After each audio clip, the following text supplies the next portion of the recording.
A group of students is undergoing Beast Gene Awakening, a brutal process that involves injecting a serum synthesized from raw monster DNA. The stronger a student's body, the more powerful the creature they can manifest. The moment the serum hits, the room fills with screams. Every single student breaks down from the transformation. Every one of them, except one. His name is Yehi, and he just sits there completely still like nothing's happening. The teacher writes him off, too weak to handle it. Body rejected the serum, but then a shockwave of raw energy detonates around him, hurling the other students across the room. Yehi has awakened, and whatever's inside him is vicious. Later, each student goes through a gene identification scan to find out what kind of beast they've inherited. When Yehi steps up, everyone's waiting to see something massive. The device picks up nothing. Laughter ripples through the hall. They figure his inner beast is so pathetically weak it doesn't even register. What nobody knows is that Yehi has quietly unlocked something almost unheard of: the ability to awaken multiple beast forms, something no one has ever seen before. His system flags him as someone with the potential to become the king of monsters. Yehi requested a leave of absence to study at home,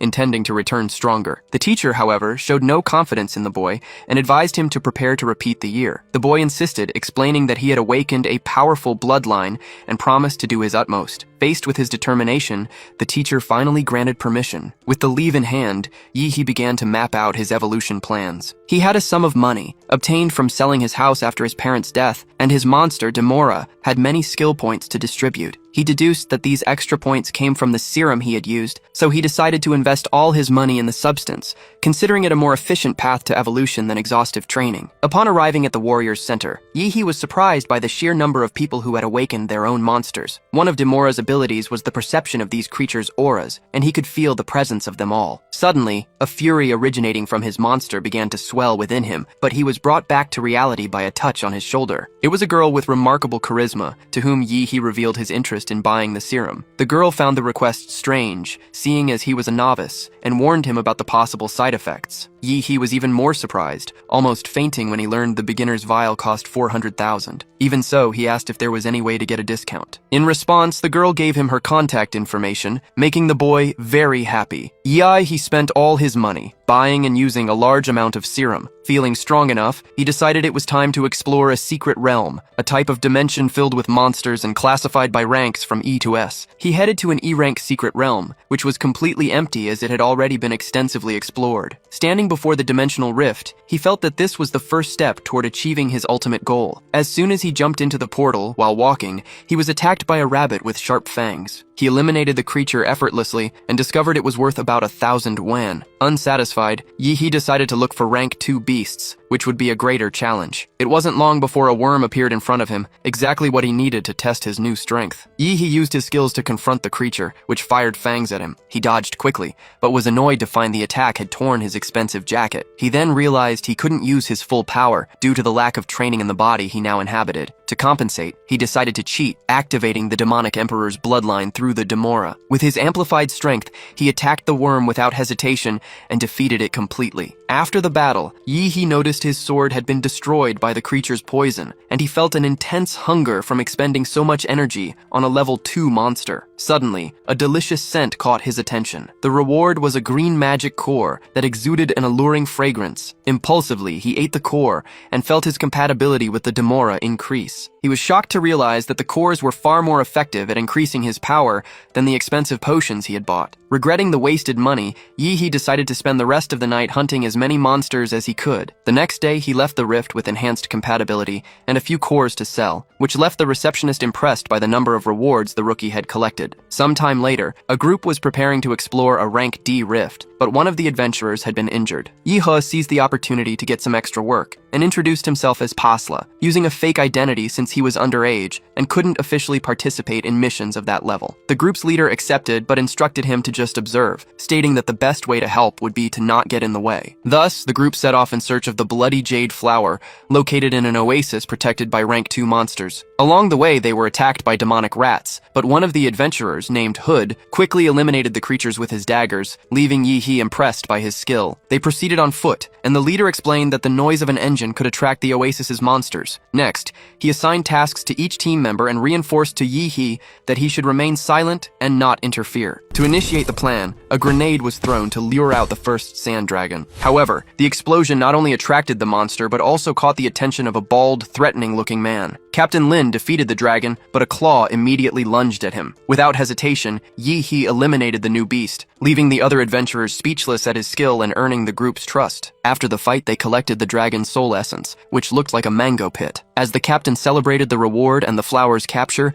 he was stabbed in the back by Hood. The adventurers cried out for their captain in despair, as the traitor joined a bald, gangster-like man named Huo Peng, known for stealing artifacts collected by other groups. Wounded, Lin questioned how Huo Peng had found the flower's location, since he had only revealed it to the group once they entered the rift. Yi He realized and explained that Hood had left the coordinates behind when he threw his daggers at the desert rats. The traitor, finding the boy clever, threw a dagger at him, but Yi He, with incredible reflexes, stopped the weapon and decided it was time to end this game. The bald gangster then ordered Hood to kill the hero. Hood launched a multiple attack, which was easily repelled by Yi He. Next, the traitor attempted a stealth attack, which became the perfect opportunity for the young man to test his new skill, hitting the enemy squarely. The display of power made Captain Lin doubt whether the boy was truly a novice. Outraged, Huo Peng also demanded to know which family Yi He belonged to. The young man revealed he was from the Demonra clan, which made the gangster promptly activate his bear monster power. Huo Peng grew dozens of times his size and leaped at Yi He, who didn't move a muscle. To avoid being crushed, he attacked his opponent's legs. The bear tried to strike him, but Yi He dodged with incredible speed and annihilated the giant with a meteor shower. The man fell, deflated like a balloon, leaving the adventurers in shock. Before being completely defeated, Huo Peng swore that Yi He's demon would be punished for its wickedness, and cursed him. From the young man's look, it was clear this was neither the first nor the last curse he would receive. The day of the university entrance exam, which was conducted through duels, had arrived. An excited announcer wished luck to the future protectors of humanity, and the matches began in various arenas. However, in Arena 6, the protagonist had not yet appeared, leaving his opponent, a popular girl from his class, frustrated at not being able to show off her power. The judge was about to end the match and declare a victory by default when the professors sensed a powerful aura approaching like a comet. Yi He made a dramatic entrance in the middle of the arena. His opponent barely had time to react before taking a direct kick to the face, falling to the ground unconscious. The fight ended so quickly that Yi He himself was frustrated it hadn't lasted longer. The crowd, however, erupted at the spectacular display. The young man felt strengthened by the effect of the Jade Blood Flower, which he had received as a thank you from Captain Lin. The matches continued, and Yi He won another fight effortlessly, and then another, leaving the audience increasingly thrilled with his performance. With his surprising performance, the protagonist was approached by recruiters from several universities. Arrogantly, the young man stated he was going to the capital's university, and his arrogance drove the interested parties away. He, however, remained confident that he could win the tournament. Suddenly, some men in suits approached to reassess his martial level. The assessor was intrigued by Yi He's growth, as he had jumped from level 3 to 9 in such a short time. The young man explained that he had trained intensely for the past 3 months, and, as a result, had managed to break through his genetic lock. The men were petrified by the revelation, and left in a hurry to report the incident. Seeing their reaction, Yi He thought that perhaps he had said too much. While many parents were sending messages of support to their children, he had no one to support him, feeling lonely. Far away, however, his teacher was cheering with all his might in front of the television. In the qualifiers, Yi He would face Luo Xuan, a level 8 opponent with a bestial lineage, considered by many to be a formidable adversary. The fight began with Luo advancing with his claws, but Yi He very calmly parried the blow with his hand. He noted that the impact was far weaker than Huo Peng's attacks in the desert. Without mercy, he crushed Luo Xuan's hand and then delivered a devastating blow that sent his opponent sinking into the arena floor. Yi He then concluded that no one there was a match for him. The excited crowd shared Yi He's sense of superiority as he watched Luo Xuan being carried out of the arena. Meanwhile, at the capital's university, scouts were already pulling up the fighters' complete file. In another arena, however, an intense fight was unfolding between Kai Shaoling, known as the Queen and number 2 of Anqing School, and Liu Qingzhu, the untouchable flower and number 1 of the same institution. The blonde competitor advanced mercilessly, but the brunette blocked the attack with her magic. She suddenly trapped Shaoling's hand, delivering a powerful punch that sent the announcer into a frenzy. In response, the school's number 2 invoked her tiger form and charged forward as if hunting prey. Qingzhu, unintimidated, used another of her family's secret techniques, but the tigress countered with a special kick of her own. Their energies collided, producing a massive hurricane of light. When the smoke cleared, Kai Shaoling emerged from the mist. only to suddenly collapse. Qingzhou remained standing, the victor of the match. Shortly after, the draw for the quarterfinals took place. Yi He drew a ball with the letter A and discovered his opponent would be a massive man named Shen Jiaguan. Despite his appearance, he seemed quite relaxed and even invited Yi He to watch the next fight with him. Together, they watched as Chu Zhou from Yi He's own school won his match, leaving the rival school's headmaster distraught. Yi He asked the big man if he could beat the student who had just lost, since they were from the same school. Shen Jiaguan modestly remarked that, as class president, he could take on that fighter and 3 others at the same time without any trouble. He confessed, however, that he saw Yi He as the real one to beat, sensing the young man was like a dormant volcano. Finally, it was time for their fight. The fight started out evenly matched, but after his nose began to bleed, Shen created a nuclear radiation shield, surprising Yi He with its sheer power. The larger fighter then invoked an ancestral power that blended the forms of a snake and a deer, a combination so unusual that Yi He briefly pondered its strangeness before being hit for the first time in the entire tournament. Shen attacked again, this time with the spirit of the bear. As he blocked the blow, Yi He realized this fight would be much harder than he had imagined. He was then caught in a rear naked choke that nearly crushed him. However, Shen seemed to be just toying with him, as he threw his opponent and pursued him like a cat hunting its prey, finishing with an attack called the Eagle's Dive, from which Yi He had no chance to defend himself. The medics were already preparing to enter the arena when Shen felt an absurd aura of power coming from behind him. For the first time, Yi He had assumed the form closest to the Demora, which frightened the big guy, as he knew this ability was the entry requirement for the capital's academy. The director was incredulous at the immense amount of nuclear radiation emanating from the protagonist in his beast form. This display of power, however, worried the examiners, since the arena had specific safeguards against energy leaks. Oblivious to the danger, the crowd celebrated Yi He's strength. Shen felt blood run from his own nose and decided to prepare a combination attack, using the power of several animals. Yi He, in turn,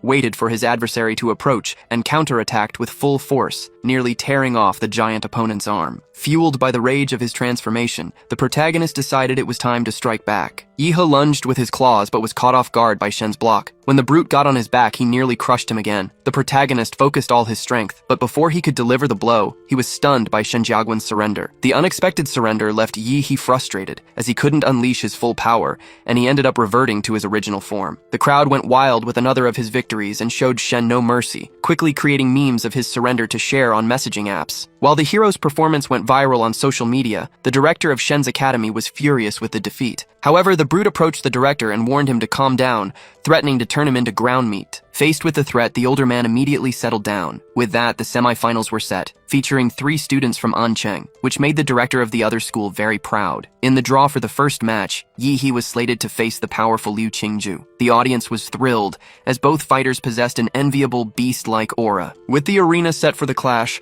they presented themselves before the referee, who started the duel. As his first move, Yi He released a gas so foul it almost made the girl pass out from the smell. The smoke, however, did not dissipate and lingered around the protagonist. Despite this, Liu Qingzhou readied herself for combat. The audience complained about the amount of smoke, while the announcer tried to entertain them. In truth, Yi He had created the situation to buy time and think of a strategy, as he knew Liu was more powerful, and any misstep would result in his defeat. So, he decided to attack first. The fighter tried to block the strike, but was caught off guard by her opponent's sudden change in movement and had to dodge quickly. However, Yi He was relentless, forcing the girl to retreat as best she could, which made the Demora within him grow ever more furious. Liu was surprised by the sheer number of Yi He's attacks, as he showed no sign of fatigue. Faced with this, she decided to use her lineage's secret techniques and awakened immense wings, revealing her magical beast for the first time, the Netherbird. Then, she warned Yi He that she wouldn't be responsible for her beast's power. The warning pleased the boy, as this meant he could also use the full power of his own beast. This time, it was Liu who tried to catch Yi He off guard, but he quickly counterattacked. When their strikes collided, the audience felt the incredible force of the impact. The smoke finally dissipated, revealing a petrified Liu Qingzhou. She was in shock, as Yi He's fury and power seemed to have tripled. Yi He focused all his energy into the spikes on his back and suddenly expelled it from his mouth using the atomic energy beam technique. The attack surged forward, sweeping away everything in its path, and Liu Qingzhou's only option was to protect herself with a deflection of feathers. Even so, the effect was catastrophic, scattering beams across the arena toward the audience. The energy beams were repelled by Huang Qing, the mayor of An, who seized the moment to declare that those present would witness the birth of the strongest champion the city had ever seen. Meanwhile, in the arena, Liu Qingzhou was reeling from the attack, in disbelief that her block had been shattered. Before she could even think of giving up, the girl had a vision of her ancestors speaking to her. Her mother, dressed in black, insisted that her daughter should put on a crop top and fight back. However, Yi He was a very powerful opponent, so the girl decided to go for an all-or-nothing attack. This time, however, Yi He didn't dodge. Liu was confused until he stared at her with a demonic gaze and fearlessly unleashed his own blow, demanding that she fight for real. The girl could only hide her face, indignant, for she had never taken such a beating in her life. Finally, Liu Qingzhu unleashed all her fury. Yi He was pleased to see the fighter truly awaken, and she then decided she would reveal her true inner beast to win the battle. Yi He did the same and charged at his opponent, who, to show she meant business,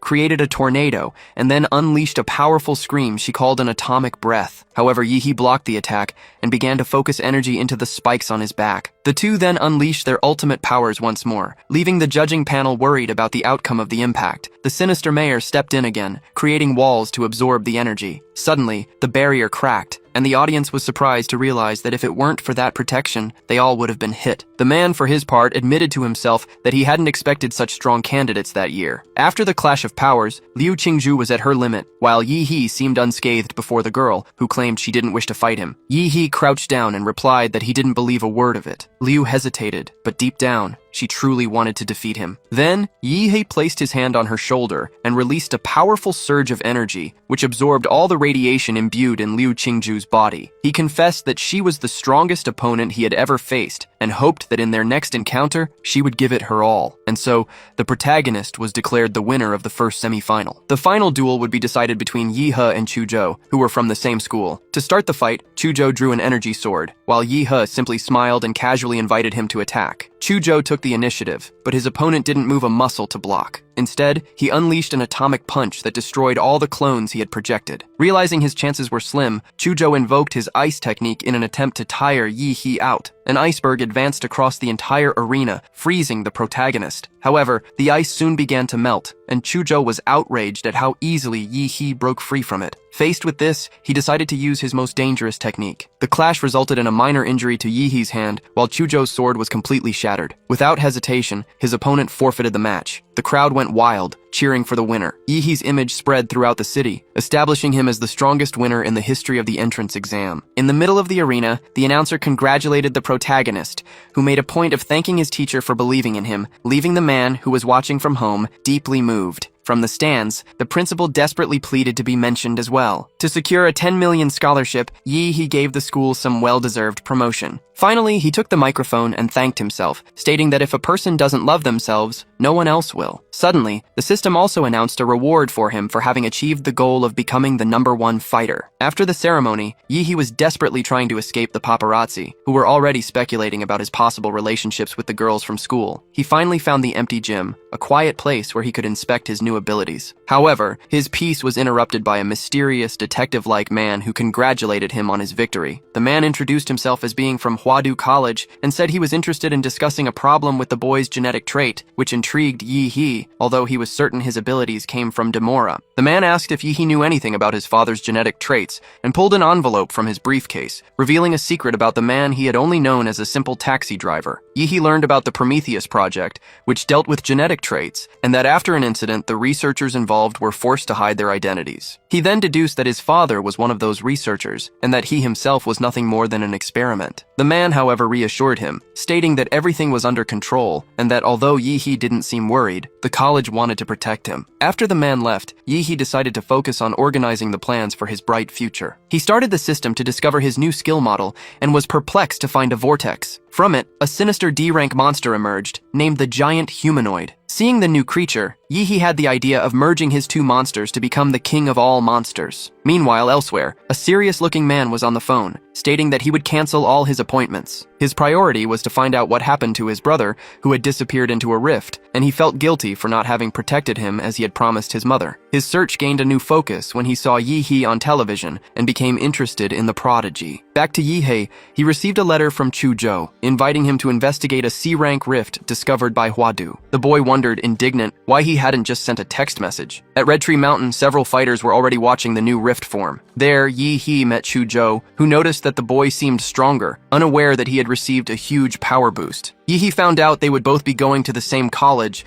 and thought Chuzhou was a bit strange. The conversation was cut short when the rift finally opened and a sinister monster emerged to welcome them. Excited, one of the fighters urged the group to attack the beast. The monster, startled by the advancing crowd, tried to retreat, but was quickly slain. Then the warriors entered the rift, where Yi He smelled the strong scent of blood. Soon, monsters of all kinds emerged, and the warriors, without hesitation, charged into battle, showcasing the skills they had honed at school. As Chuzhou swung his sword, Yi He saved him from a monster attacking from behind. He was impressed, watching his friend effortlessly slay creature after creature. Shortly after, a signal indicated that the leader of the beasts had been defeated. While Chuzhou was taking stock of their losses, Yi He appeared with a heavy load of monster cores and asked for help carrying them. Chuzhou then lent him his subspace storage ring. Just then, they saw other warriors approaching, among them a burly man who had helped them during the fight. The warrior, curious about Yi He, introduced himself as Wu Sen and offered him an S-rank contract to join his group, the Silver Wolf. The offer drew envious looks from the others,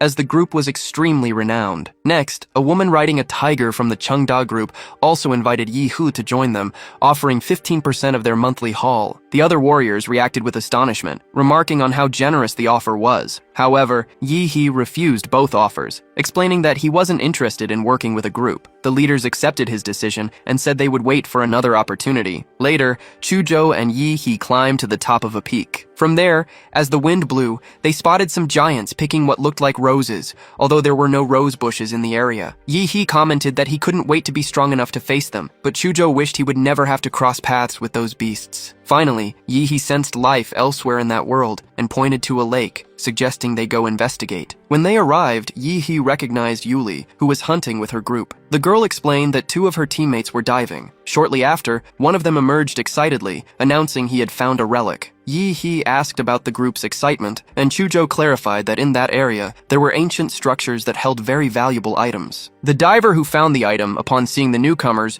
wanted to eliminate the witnesses, but Yuli stopped him, telling her friend that Yi He and Chuzhou were there to help. The man, named Yu Yang, was annoyed at the thought of sharing the reward. To resolve the impasse, Yi He suggested their payment be based solely on productivity. With the deal struck, the group set off to explore the submerged ruins. Once underwater, a suspicious Yu Yang noticed that his other friend was not waiting for him at the agreed-upon spot. He tried to contact him by radio, but got no response, which made the group hesitant to continue. Even so, Yu Yang stated he wouldn't give up on collecting the relics, and they all decided to press on through the cave. Noticing strange footprints, Chuzhou had a bad feeling. He whispered that he smelled a trap and suggested they turn back, but he was curious to see what would happen. They moved forward and reached a place filled with the cores of dead monsters, entangled in sinister plants. Suddenly, they spotted the other diver, Li Wei, also trapped and being devoured by the vines. Yuli was frightened by the scene, while Yu Yang despaired upon realizing the relics had vanished. Suddenly, Yu Yang began to mutate, and several roots sprouted from his head. A beam of light cut through the darkness. It was Yi He who quickly eliminated the monster that had possessed Yu Yang. He was surprised by the creature's intelligence, using its victims as bait to lure more prey to its lair. To make matters worse, their way back was blocked. While Yuli looked terrified,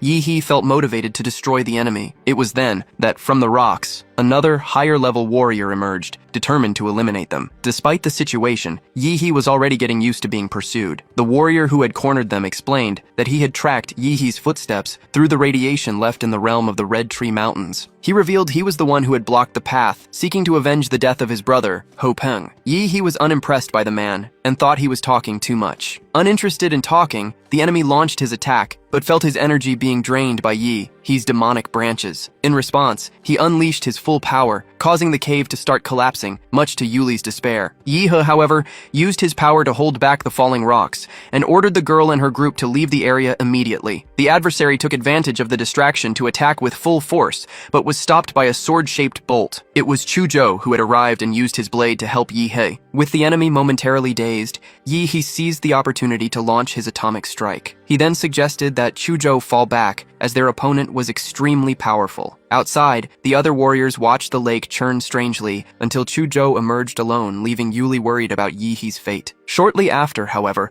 a giant humanoid monster rose from the water and annihilated the enemy with nuclear energy. When the smoke cleared, Yi He reappeared in his normal form and asked for some clothes so as not to frighten the others. With the situation resolved, Yi He explained that the enemy had used a plasma bomb, and Chuzhou commented that such weaponry was forbidden. The boy also swore he had seen a giant, but Yi He insisted it was just his friend's imagination and told him to forget about it, as he didn't want to reveal his second monster model. Yuli said her goodbyes, thanking Yi He for his help, and he decided he would go hunt more monsters. Later, the pair went to the entrance of the Red Tree Mountain realm, but were astonished to find the place had turned into a trading town. Upon reaching an exchange counter, Yi He nearly destroyed it with his heavy bag of items. When he started taking out all the items he had stored in Chuzhou's subspace ring, the receptionist nearly fell out of her chair at the sheer amount of materials. Yi He simply asked her to calculate the value quickly, as he had a lot of medicine to buy. The staff at the core appraisal center was impressed by the rarity of the items. Yi He didn't mind selling them, as the white and green magic cores had no effect on him, but he made sure to keep the ones he considered important for future use. With that, he left the place with a lot of money and quite satisfied. However, his contentment was cut short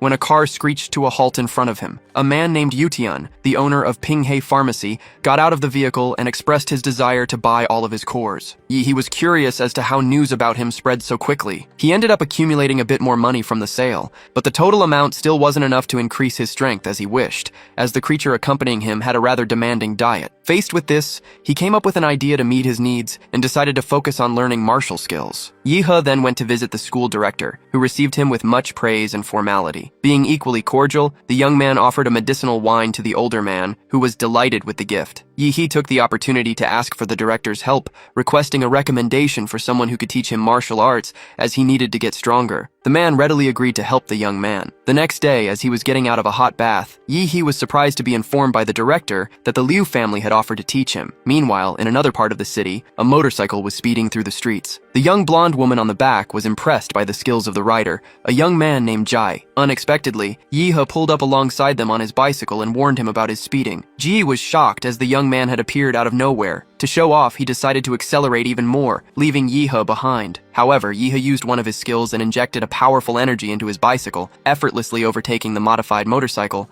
while Jai and his companion watched, jaws agape, as the young man disappeared into the distance. Upon arriving at the Liu family mansion, Yi He sensed the presence of very powerful beings on the premises. When he entered the house, a slightly embarrassed young woman named Qingju greeted him and guided him to the great hall. There stood Qin Lan, Liu's mother, who, with a commanding presence, welcomed the newcomer. Yi He was impressed and mentally agreed with an old saying by Minister Cao Cao about the woman's beauty. After her defeat in battle, Liu tried to justify herself to her powerful mother, Qin Lan. However, her mother understood the reason for her daughter's defeat after watching a video of the fight. Even so, she reminded the girl that with such a weak younger brother, Liu was the only one who could carry on the family's legacy. Qin Lan then pressured her daughter to use her beauty to find a good match and marry someone who could preserve that heritage. To Liu's surprise, the chosen one was Yi He. On the day of his visit, Yi He had brought a gift to make a good impression on his hostess. Being direct, Qin Lan informed him that her daughter would be in charge of teaching him. Yi He was a little surprised, as the offer seemed too good to be true. However, the mother explained that there were 3 supreme martial arts, and that learning them would depend solely on his effort. Yi He consented, showing his gratitude, and Qin Lan liked how the young man showed his commitment to the family. The way they looked at each other suggested there was a spark between them. As they headed to the first day of training,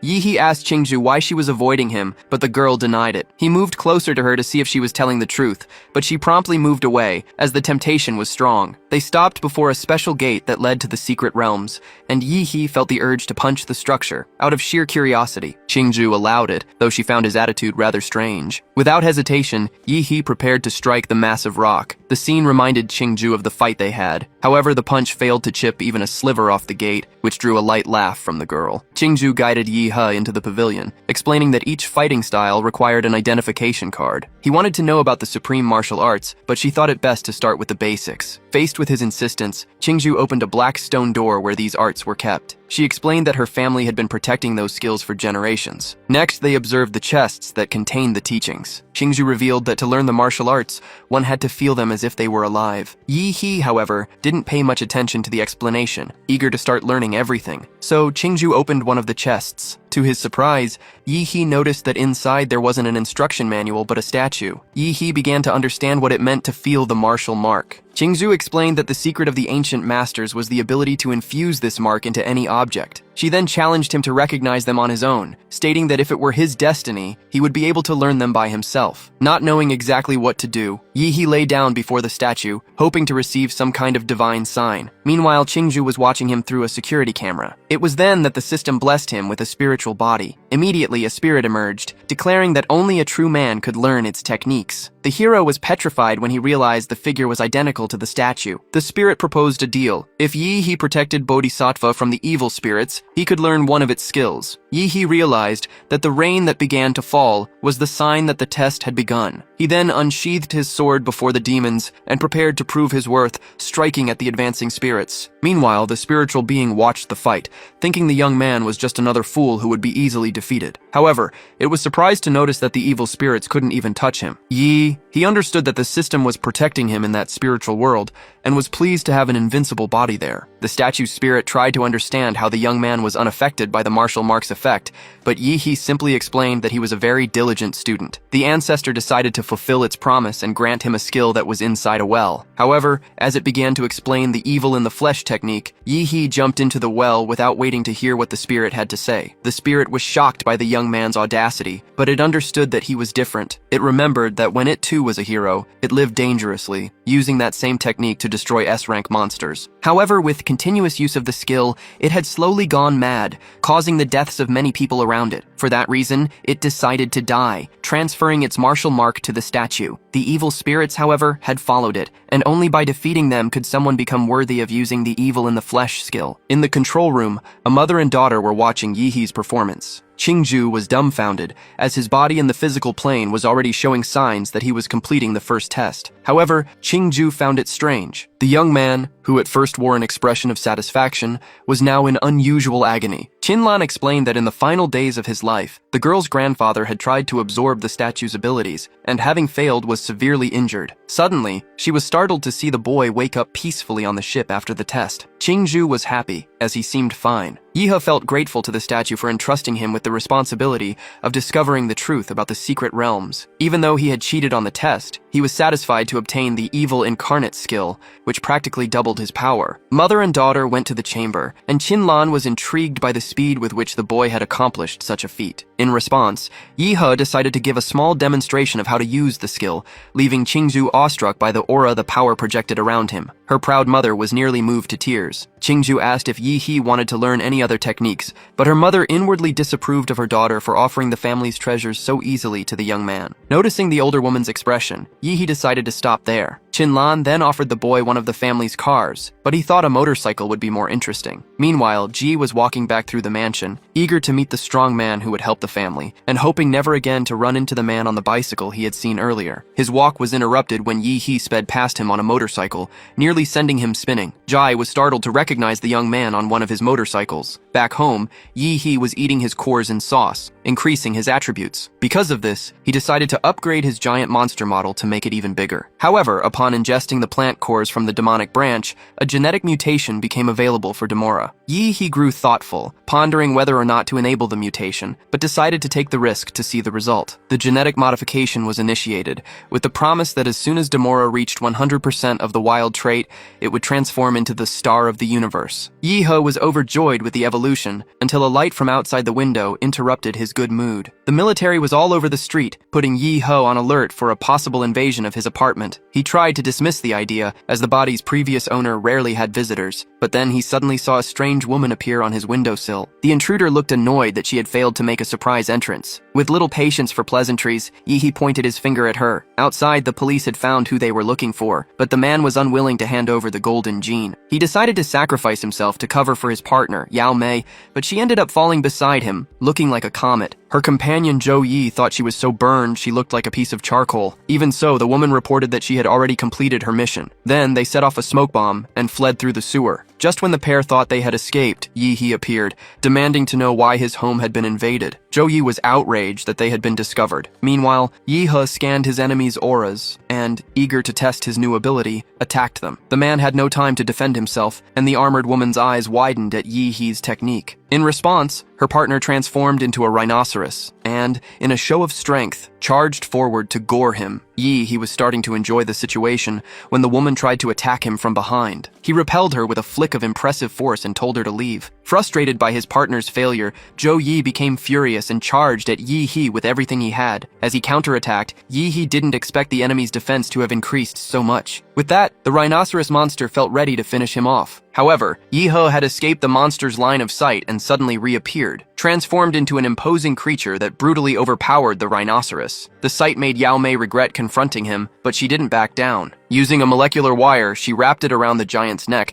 and managed to tear off its head. Yao Mei sighed in relief, believing her plan had worked, but the last thing she saw was a bright, infinite light. Yi He emerged from the smoke and found Zhou Yi gravely wounded. Determined to finish him off once and for all, he approached. Before dying, Zhou Yi revealed that Yao Mei had hidden the golden gene in Yi He's house, ensuring he would be hunted forever. After hearing the revelation, Yi He finished off his enemy and decided to clean up the mess before the police arrived, but he realized the damage was too great. Back home, Yi He was relieved to learn that his Aunt Qin had handled the situation with the police. He then focused on understanding what this golden gene was. Upon examining the container, he recognized the symbol as the same one from the Prometheus file he had received from his Huadu contact. He deduced that the pair had stolen the item from Laserbird, a biotechnology company. With his house destroyed, Yi He decided to move into a hotel, taking care not to leave any clues behind. In Swan Lake's secret realm, a group of warriors was on a sweep when they noticed a wave of monsters approaching, commanded by the supreme blood-eyed beast. The warriors decided to flee to inform the authorities,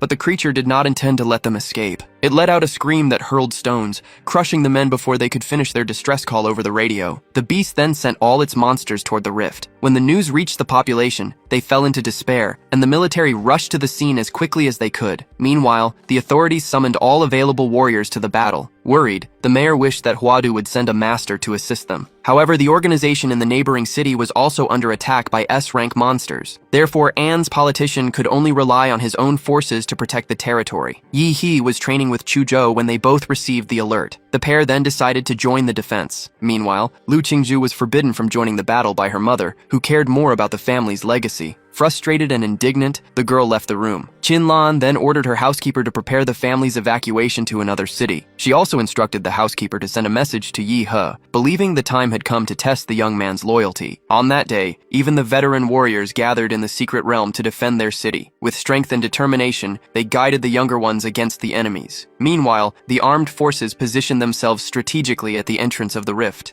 and the mayor held on to the hope that his men would return alive. The situation changed when a heavily wounded warrior returned, carrying a flash drive that contained all the information from the battle. He warned the people to be careful, but immediately after, a rock was hurled through the rift toward the city, damaging one of the buildings. As it crumbled, the structure sent debris falling onto the explosive mines placed by the government, which triggered a massive explosion. In response, the mayor ordered them to fire at the portal and watched with curiosity as the beast used war strategies. Then came another shower of rocks and the battle raged both inside and outside the portal. Suddenly, the monsters began to pour out, and the soldiers proved to be no match for them in close-quarters combat. The monster leader was certain that the humans would not hold out for long. A giant troll came through the portal and, in a devastating attack, began to wipe out the soldiers while being shot at. It was at that moment that Yi He arrived at the scene of the confrontation. Determined not to let the monsters destroy the city that had taken him in, he leaped onto the creatures, consumed by an uncontrollable rage. His school friends were already in the fight, giving it their all. Chuzhou felt a surge of pride seeing generations of warriors fighting together until a tank was hurled in his direction. However, he effortlessly split the vehicle in half with his sword. Young Xiaoling was stunned by the troll's sheer size as it swung its sledgehammer to crush the heroes,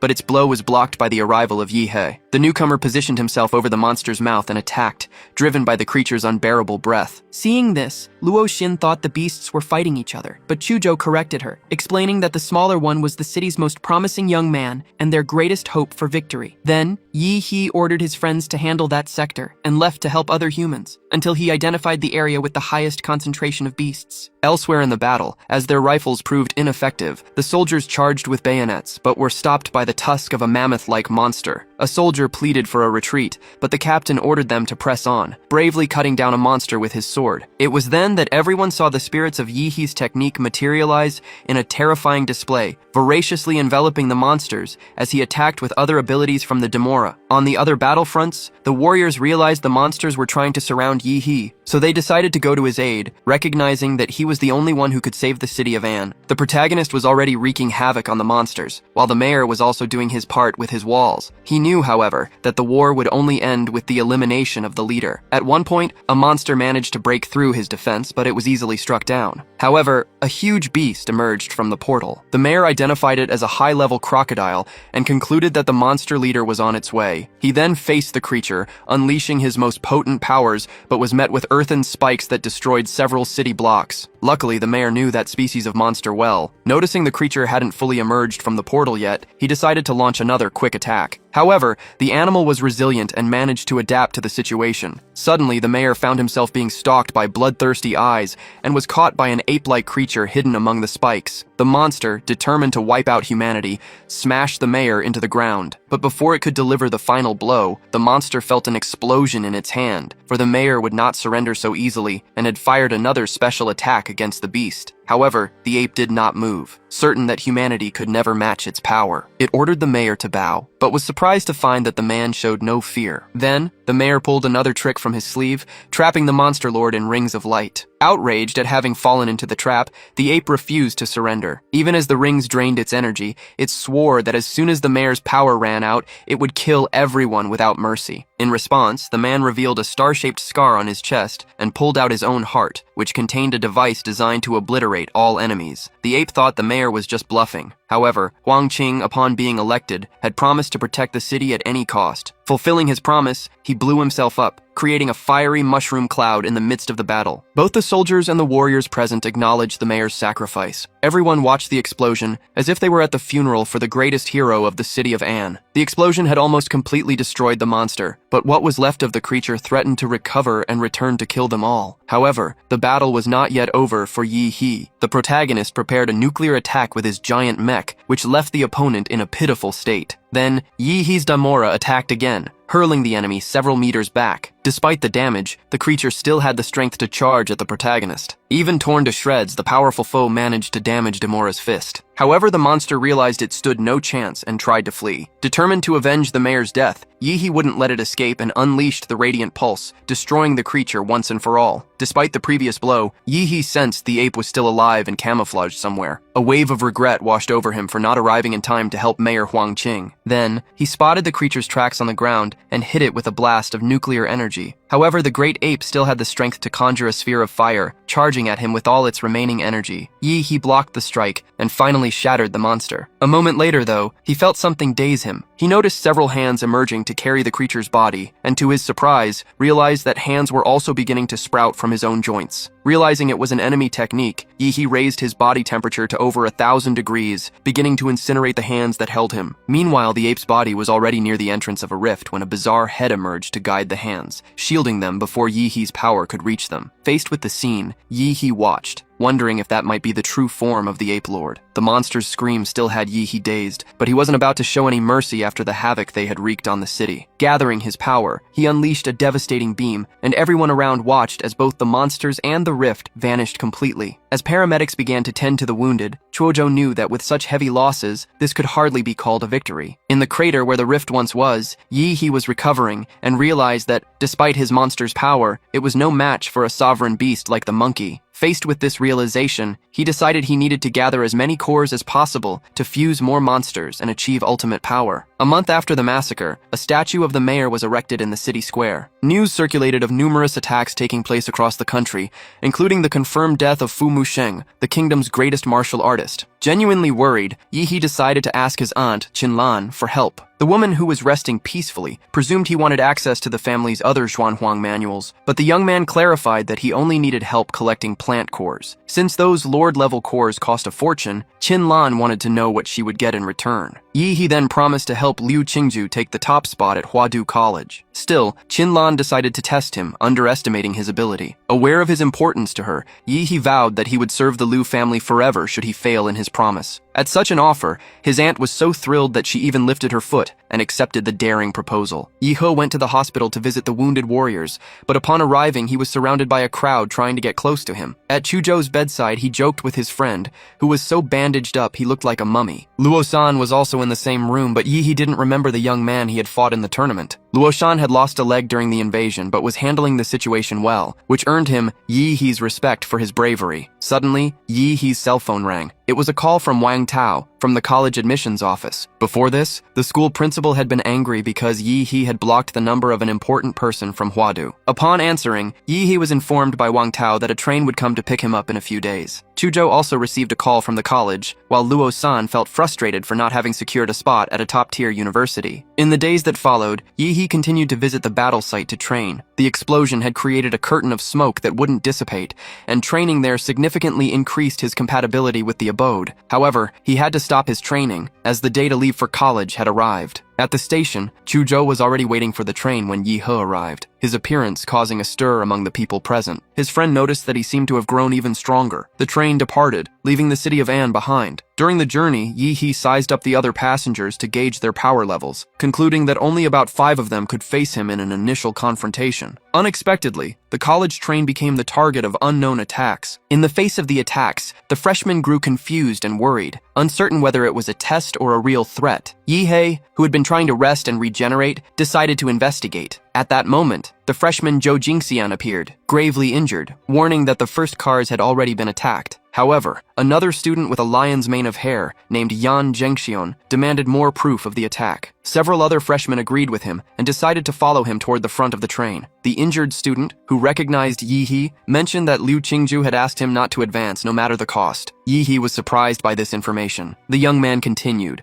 explaining that she had protected him, and because of that, he would do anything to honor what he believed was her last wish before she died. Angered by the assumption, Yi He punched the young man and scolded him, telling him to stop talking nonsense. Determined, Yi He started to advance toward the front cars, but Zhou Jingxian tried to stop him. In response, Chuzhou threw his sword at the freshman, who managed to block the attack. However, he wasn't strong enough to defend against a knee strike from Yi He that followed immediately after. With the path clear, the pair continued through the cars until they found a dimensional portal. To ensure their safety, Yi He first threw a briefcase through the rift. He found it strange that he couldn't detect any life forms through the portal, but he crossed through it anyway. Upon entering, he noticed that Chuzhou was no longer by his side. He then spotted a trail of light and decided to follow it, arriving at a completely destroyed city with no signs of life. To investigate, he leaped to the top of a building and unleashed his power, trying to find out who was behind it all. The burst of power was noticed by a few hidden students. Among them, the wounded Liu Qingju recognized that Yi He had come through the portal. With his maneuver, he had managed to attract the attention he wanted, and soon a man wearing a pig mask approached from behind. Realizing it was a mask, Yi He lunged at the man and tried to blow up his face, but the enemy withstood the attack without moving. Instead, he pierced Yi He's abdomen with a machete. To the attacker's surprise, his target's regenerative ability was absurd. Taking advantage of the hesitation, Yi He forced the mask open and vomited nuclear energy directly into it, an attack the disguised man could not withstand. After his victory, he found a pendant inside the pig mask, confirming that this was all a test from Huadu. Immediately, the machete in his body dissolved. Suddenly, an arrow whizzed toward him, but Yi He shattered it with just a look. Immediately after, a new enemy revealed himself, firing several magic arrows that struck him head-on. However, the arrows were not enough to stop him, as he activated a monstrous armor. The release of power was so intense that it caused the building he was on to collapse. From a distance, the freshman watched the cloud of dust. Amidst the rubble, Yi He tried to locate his attacker and spotted a man who, this time, was wearing a rabbit mask, leading him to assume it was a Zodiac-themed attack. Despite its red eyes and cute appearance, the new adversary was anything but docile and charged forward, displaying to Yi He's surprise an advanced knowledge of Kung Fu. Just as the enemy was about to strike his face with a spear, a wall of ice suddenly rose up in front of him, blocking the blow. The rabbit found itself surrounded when Chuzhou appeared, ready to defeat it. The animal, however, dodged quickly and launched a spear strike against the swordsman. In no mood for games, Chu summoned his powerful creature, which left the rabbit paralyzed with fear. Moments before, the students were hopeless, even knowing that several high-level freshmen were hunting the masked enemies. The situation changed when the explosion that marked Yi He's arrival occurred. One of the students, nicknamed Lion's Mane, wondered who could have unleashed such power. But for the freshman Ouyang Ze, it was clear that the explosion hadn't been the enemy's doing. Still in the past, the freshmen counted the pendants they had already collected, considering that other seniors might have also gotten some. Faced with the difficulty of obtaining the item from the dragon-masked boss, Ouyang suggested to Yan Zhengxian that they steal the pendants from the other students. Back in the present, Yi He explained to Chuzhou about the zodiac pendants. The swordsman deduced they would need to hunt other masked figures to collect them. Yi He confirmed and added that since one of the enemies had hit him with an arrow, he could track it more easily. Following the plan, the duo found a trail from a recent fight. Suddenly, Yi He sensed a presence very close by. In a swift reaction, Chuzhou conjured ice spikes, which ended up revealing a girl who was hidden in stealth mode. Without hesitation, Chuzhou attacked the newly revealed girl. However, before the freshman, named Lan Yusi, could be hit, another boy protected her with a barrier of flames. His name was Xin Chen, and he liked to combine fire and smoke in his attacks. Yi He questioned why they had set up an ambush, but the pair replied that they were just hunting other masked individuals. Yi He, however, wasn't convinced by their explanation. In a swift move, he grabbed another girl who was camouflaged nearby, demanding an explanation. Lan Yusi was in disbelief to see that her strategy of using multiple bodies had been discovered. Faced with this, Xin decided to demonstrate his own stealth ability. He absurdly puffed up one of his cheeks and expelled a dense cloud of smoke, forcing Yi He to leap back. Taking advantage of the distraction, Lan attacked with her fan while Xin intensified the flames against the two, and they both boasted about their teamwork. However, Yi He was not intimidated. Clapping his hands together, he completely dispelled the smoke, much to the surprise of the flame-wielding boy. Then, Chuzhou moved forward and landed a right cross on Xin, showing him what a real impact felt like. The fan-wielding girl was paralyzed with fear, and soon felt her legs being frozen by Chuzhou's power. The aura emanating from Yi He was so terrifying that Lan, in an act of desperation, managed to break the ice with her own strength and leaped away to escape. Her attempt, however, was in vain, as Yi He caught up to her and threw her to the ground. Upon hitting the ground, the girl prepared a surprise attack, creating multiple copies of herself. Seeing this, Yi He considered the situation a good opportunity to unleash his demons, and as a result, all of the freshmen's bodies were instantly paralyzed. Defeated, the girl surrendered and handed over her pendants. She explained the rules of the game, stating that the lion-haired man and his partner had likely collected nearly all the items. Then, she revealed that her mission was to lead Yi He to this cheating duo. Yi He, in turn, praised Lan Yusi's courage. Meanwhile, the cheating duo continued their hunt, until Yan was surprised to find a dismembered body in the middle of the street. They soon recognized the victim as Xin Chen. It turned out that sometime earlier, the young man who controlled fire had been trying to escape from Yi He. Looking back, he came face to face with a sinister enemy walking toward him. The freshman was petrified when he identified the man with bizarre eyes as the dragon. Without hesitation, the monster attacked him with a blade and collected his pendants. Back in the present, Ouyang and Yan had no doubt that the dragon had eliminated the young man. Ouyang found the situation strange, as the enemy was supposed to be locked in the underground parking garage, but apparently, he had defeated everyone there. The duo was outraged to realize that the challenge had turned into a massacre. With everyone else defeated, the powerful adversary was now also free to hunt for pendants. Determined to gather the artifacts before the monster, Ouyang decided the situation was serious enough to unleash his bloodline awakening, transforming into a winged creature to create an energy source that would attract all pendant holders. Elsewhere, Liu Qingzhu felt desolate, thinking that she just wanted to get into the best college to make her family proud. She also wondered about Yi He's situation, although she had full confidence that he would be able to defeat the dragon. Suddenly, the girl heard a noise and became distressed, as she was in no condition to fight or flee. At that moment, she decided she would give Yi He the pendant she had collected from the ox monster. In the sky, Ouyang tracked the girl as he flew over the city. Noticing she was on the move, he decided to hunt her down like an eagle spotting a fox. Ouyang crashed down, blasting through the building's concrete until he reached the ground floor. However, he heard a voice that didn't belong to Liu Qingzhu. Before him, a dragon stared at him grimly. Ouyang realized the monster had followed him because of the 4 pendants he was carrying. The creature widened its sinister eyes, and the boy recognized the dragon's sealing technique, understanding that the only way out was to defeat it. However, he only had time to defend himself when the monster lunged fiercely with its blade. Meanwhile, elsewhere, Yan, the lion-maned warrior, was facing the heroes. Chuzhou decided to fight alone to test his own strength. Yan charged with feline fury, while Chuzhou prepared an ice counterattack. The two were locked in a balanced fight, activating their lineage monsters, while Yi He watched the battle from a distance, somewhat bored. The fight continued until Yan received a distress signal from Ouyang and, distracted, was nearly wounded by Chuzhou's blade. He then decided to break off the confrontation to save his friend. Yi He, however, did not accept Yan's withdrawal and landed a blow that sent the big man flying about 5 meters. Furious at the surprise attack, Yan went all out against Yi He, but a few minutes later he was already sprawled on the ground, completely knocked out. Yi He took a liking to Yan's sword and decided he would borrow it, making a few adjustments to the blade to suit his own style. Searching Yan's spatial ring, Chuzhou found no pendants from the masked ones, but he did find something interesting. It was another type of pendant, which emitted an oscillating signal. Ouyang was utterly spent, convinced he had given his all to strike the dragon with his sealing nail. Yet, even at the cost of his own arm, he had come just short of reaching the enemy's heart. Facing the monster's maw, he accepted his defeat to Shenlong and felt the creature's blade plunge into his chest. Meanwhile, Liu continued her desperate struggle to reach the terrace, knowing she would be Shenlong's next prey. Her only hope was that Yi He would arrive in time to rescue her. She tried to release the energy of her ghost bird bloodline, but collapsed to the ground, too weak to continue. It was then she saw the dragon closing in, and her only thought was to send another signal, this time to protect Yi He. However, the monster's murderous eyes flashed again, triggering an explosion on the terrace. Liu could only watch as the beast's blade surged toward her. At that moment, Yi He appeared, fulfilling a promise made to Lady Qin Lan,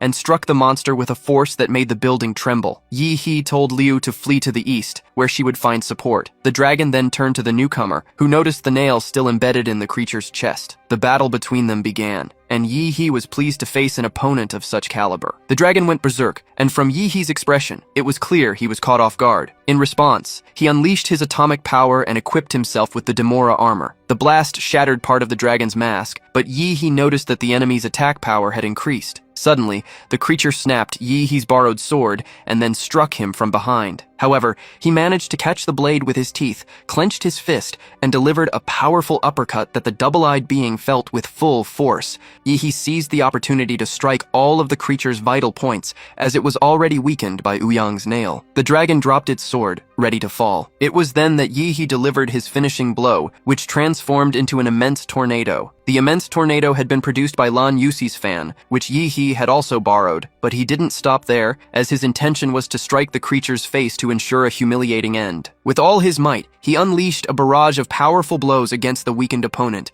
who ended up practically embedded in the wall. Even so, the dragon declared its will to kill. Faced with this, Yi He finished off the creature and took the dragon pendant for himself. While Yan was still processing the loss of his friend, Yi He and the others respected his moment of mourning. The protagonist then took the ox pendant that Liu had acquired and arranged all the artifacts in zodiacal order. He was puzzled, as nothing happened. It was then that Yan explained that the dragon pendant wasn't necessary, as its sole function was to destroy the bearers of the other pendants. With this information, Yi He removed the pendant, and the magic finally manifested. A large smoky portal opened in the sky, revealing an immense yellow eye that sucked him in before he had any chance to defend himself. Suddenly, all the students awoke on the Huadu train, in disbelief that they were still alive. A voice announced that it had all been just a test. The voice announced that first place went to the trio who had managed to gather the 12 zodiac pendants. However, the grand prize, to be awarded upon enrollment, was given to Yi He for his exceptional performance, causing a murmur among the other students. As a reward, Yi He won a new draw for a model monster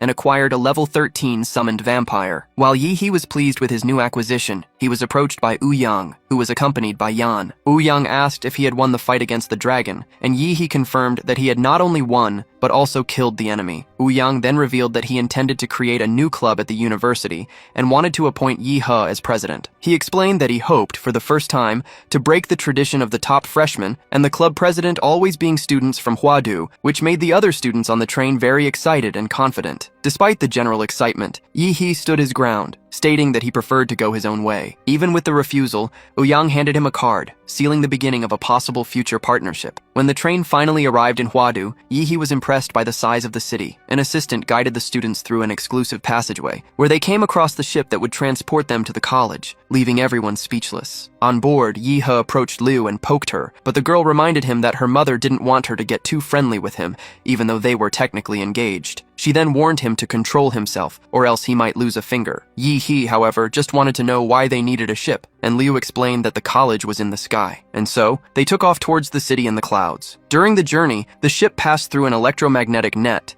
and Yi He realized its function was to keep demonic beasts away. Upon disembarking, the students were taken to their dormitories in a kind of elevator. Yi He liked the size of his new room and enthusiastically explored each luxurious room. Soon after, he used his phone to buy some upgrade items for his vampire, and a drone quickly delivered his order. After ingesting the cores, he began to feel the changes in his body. He noticed that his fangs had grown, and upon seeing his claws were also larger, he decided to run a test, striking his own body. Concluding that his regeneration was even faster, the boy entered the training room and raised the Cosmo of his heart. Then, he projected the vampiric form in front of him and ordered it to attack him with full force. The creature, which manifested in a dual form with roses, threw the first punch. Yihe crossed his arms to block, but the blow was so powerful that it broke the bones in his hands and sent him flying several meters back. Unsatisfied, he decided to use his time-stopping power. During the ability's 5-second duration, he felt the weight of gravity on his body become so intense that it even burst the pores on his face. Still, the boy wanted more. The next day, Yihe noticed the sun was bothering his eyes a little while Chujo showed him the curriculum, which required choosing a mentor. However, a message in the school's group chat announced that, due to his success in the pendant test, Yihe could choose any mentor he wanted. They arrived at the gym, but since the line for the mentors was huge and the idea seemed boring to him, Yihe decided to take a walk around the city. As he walked, he caught a scent of blood that put him on alert, as he realized it was no ordinary blood. Upon investigating, he saw that the source of the scent was a girl savoring a large sandwich. Yihe was surprised. Despite the girl's cute appearance, she possessed a frightening aura. Suddenly, she stared at him and asked if he had been training the demonic flesh technique. Intrigued by her mature way of speaking, Yihe listened as the girl explained that she had helped Little Hu perfect the same technique. He was stunned to realize she was referring to the spirit of the statue, whom she claimed to have taken as a disciple some 90 years ago. Since Yihe didn't seem to believe her story, the girl became indignant at his disbelief. To him, the idea of her being an elder was as unlikely as him becoming the emperor. In response to his skepticism, she decided to demonstrate the nature of her power, making him see a vision of his own head rolling from a guillotine. The illusion left him petrified with fear. To calm him down, the girl offered him a lollipop and asked him not to report her to the college, explaining that she only had 2 hours a day to enjoy the physical world. Yihe then wanted to know who she was. In a gentler tone, she introduced herself as Gong Kei, an extremely powerful master who, according to her, had made the college president cry when they were children. Recognizing her overwhelming power, Yihe knelt before her. He told her he had wandered for years in search of his true master and humbly offered to be her disciple, which made her blush a little. Meanwhile, in the gymnasium, the 5 college directors were being watched with admiration by the freshmen, who hoped to have them as mentors. In truth, the higher-ups were there to meet Yihe, the only student to score full marks in every category of the pendant test. They didn't know that the test's dragon boss was an artificial intelligence based on a national-level warrior named Fu Hongsheng, whose record had been unbroken for 100 years. The director's expectation was for Yihe to become a grandmaster. Their hope was shattered when one of the agents reported that Yihe had asked to become the disciple of Gong Kei, the former professor of the Imperial University and current special agent. The news left the directors terrified. At the same time, Yihe insisted on following the girl, but she explained that she had been expelled from the college. He then promised that if she accepted him as her vassal, he would set her free in 2 years. The master liked the offer. Furious, the directors went to confront Gong Kei. One of them, a large man with a stern expression, reminded her that she was forbidden from having contact with the students and ordered her to go home. Just to provoke them, Gong Kei gave an order to her new disciple, telling him to accompany her. As they walked, Gong Kei explained that she had unintentionally hurt many students in the past, which was why she was confined to the research institute until she could learn to control her strength. She then asked if Yihe was afraid to be her disciple. Far from being afraid, the young man was thrilled by the prospect of being torn to pieces. They arrived at floor 66, which had a very narrow hallway made especially for her. Noticing the timer was about to run out, Gong Kei broke into a run and ordered the young man to follow her as fast as he could. At the last second, she managed to cross the security line before the door slammed shut, thus avoiding being pursued by the faculty. The action activated a protection protocol in the area, which Yihe figured would hinder his powers. Gong Kei then clarified that this place was her cell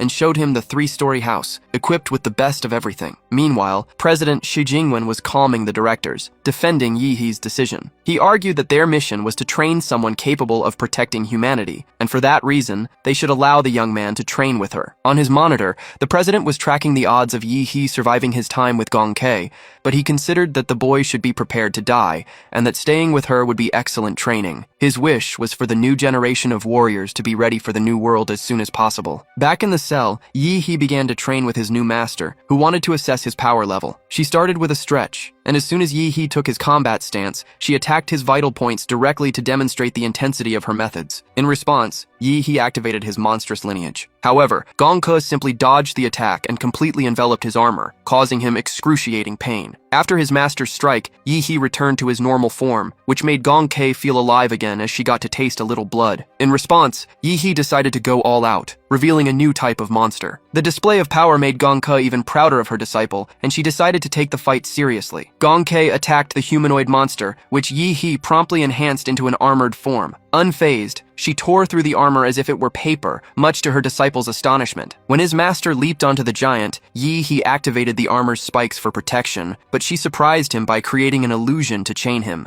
Inside the illusion, he found himself once again about to be executed by a guillotine. The blade fell swiftly, but before his head could be severed, he shouted the words, "Zawarudo." At his shout, his vampiric form manifested, and Yi He understood that only with sheer willpower could he escape that illusory world. He then summoned several meteors that gradually shattered the parallel reality. When it was over, Yi He found himself lying on the ground, his armor gone, under his master's gaze. Still somewhat dazed, Yi He asked if Gong Ke had cheated. His master stated she had won the battle fairly, admitting only that she might have used a little too much force. However, Yi He could tell she wasn't being entirely honest. At this, she apologized and, crying, promised she would go easier on him next time. Yi He reassured the girl, telling her he was honored to serve her. Sensing her disciple's level, Gong Ke asked what he would like to learn. Yi He expressed his desire to become a martial artist and to understand how the master had managed to cut through his transformed arm. Gong Ke explained that it required a lot of repetition and training to find the line of execution, a line that ran through the body of any being, whether human or beast. This led Yi He to conclude that the master's cut, unlike the dragon's attack, was not based on strength, but on the ability to follow this thread, much like a butcher. However, Gong Ke suggested that her disciple learn one thing at a time to truly master his techniques. She explained that a martial artist, unlike an apprentice, possessed the knowledge of internal visualization, which allowed them to see an opponent's internal weak points. Therefore, the first step was to develop a mind stronger than the body. Yi He liked his master's teaching style,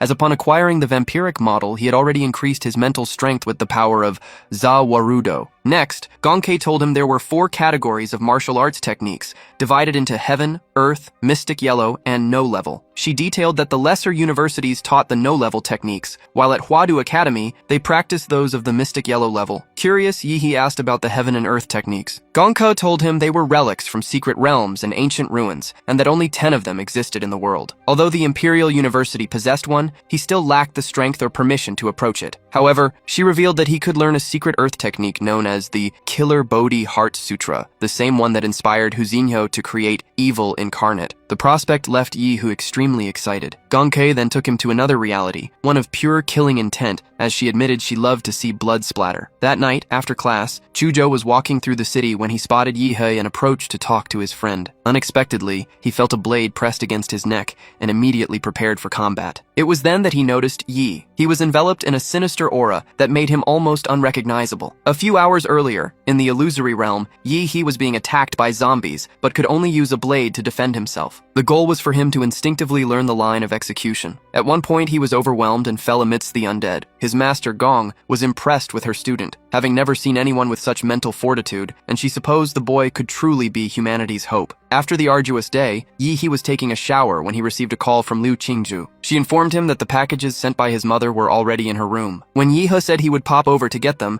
Liu blushed and replied that she thought it would be better to send the packages by drone. The two talked about their mentors, but Yi He preferred not to speak about his master and pretended there was interference on the line to end the conversation. Midway through the school year, Ouyang had managed to gather a good number of students into the Dragon's Blood Society. However, the group was not well received by the Huadu students, especially by the freshman Xiang Jianhui, who was the most famous in the country. Meanwhile, Yi He had disappeared from the spotlight for 3 months, remaining steadfast in his training in the Research Institute's basement. There, he was literally stomped on by his master, a method that helped inject the necessary energy to stabilize his martial artist level. Even with the full weight of that energetic impression, Yi He endured and dedicated himself intensely to calisthenics. At a certain point, there was an explosion, and he noticed that his muscles had been renewed, leaving his master enthusiastic about his enhanced physique. After 3 months of training, Yi He decided it was time to leave. Gong Ke cried, already missing her student, who promised to return soon to continue his training. Back in the city, Yi He walked, feeling the impact of his confinement, but he had a goal in mind. At Huadu,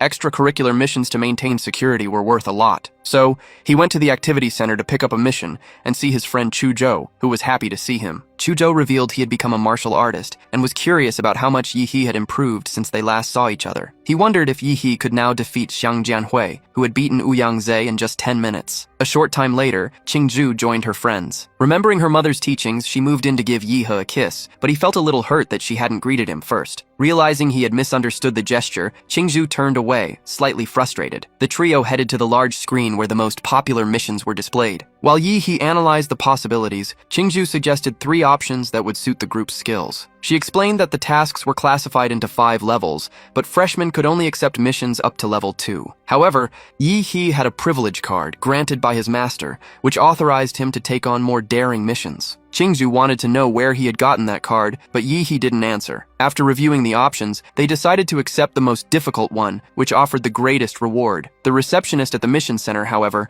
was outraged by the audacity of the freshman trio. Yi He presented his privilege card, but the woman still insisted on consulting the dean's office. After a brief call, her attitude changed and she wished the aspirants good luck. Before leaving, Yi He went to the mechatronics building to retrieve the weapon he had received as a bonus from the director. He received a divine star gold sword, capable of conducting 95% of one's martial energy. Upon testing it, Yi He noticed the blade was incredibly sharp. The group headed to Lingshui County, traveling as normal students to maintain the mission's secrecy. Upon arriving, Yi He began to discreetly observe the area so as not to alert their targets. Chuzhou suggested they go to the inn provided by the Imperial University, but just then a man appeared, offering a ride in his 3-wheeled cargo cart. For some reason, Yi He deduced that the mission had just begun. The group boarded the older man's tricycle, and during the ride, they chatted about the city as if they were good old friends. As they neared the university, the driver invited Yi He to the city festival, which would take place in 2 days. Their final destination was an abandoned house in need of many repairs. As soon as they went inside, Qingzhu entered one of the rooms and found a sinister altar. Yi He judged that the altar had been placed there recently, as it was made of wood, and considering the state of the house, should have already deteriorated. Upon this discovery, Chuzhou promptly drew his sword, determined to shatter the statue at once. Lu Qingzhu, however, suggested they investigate first,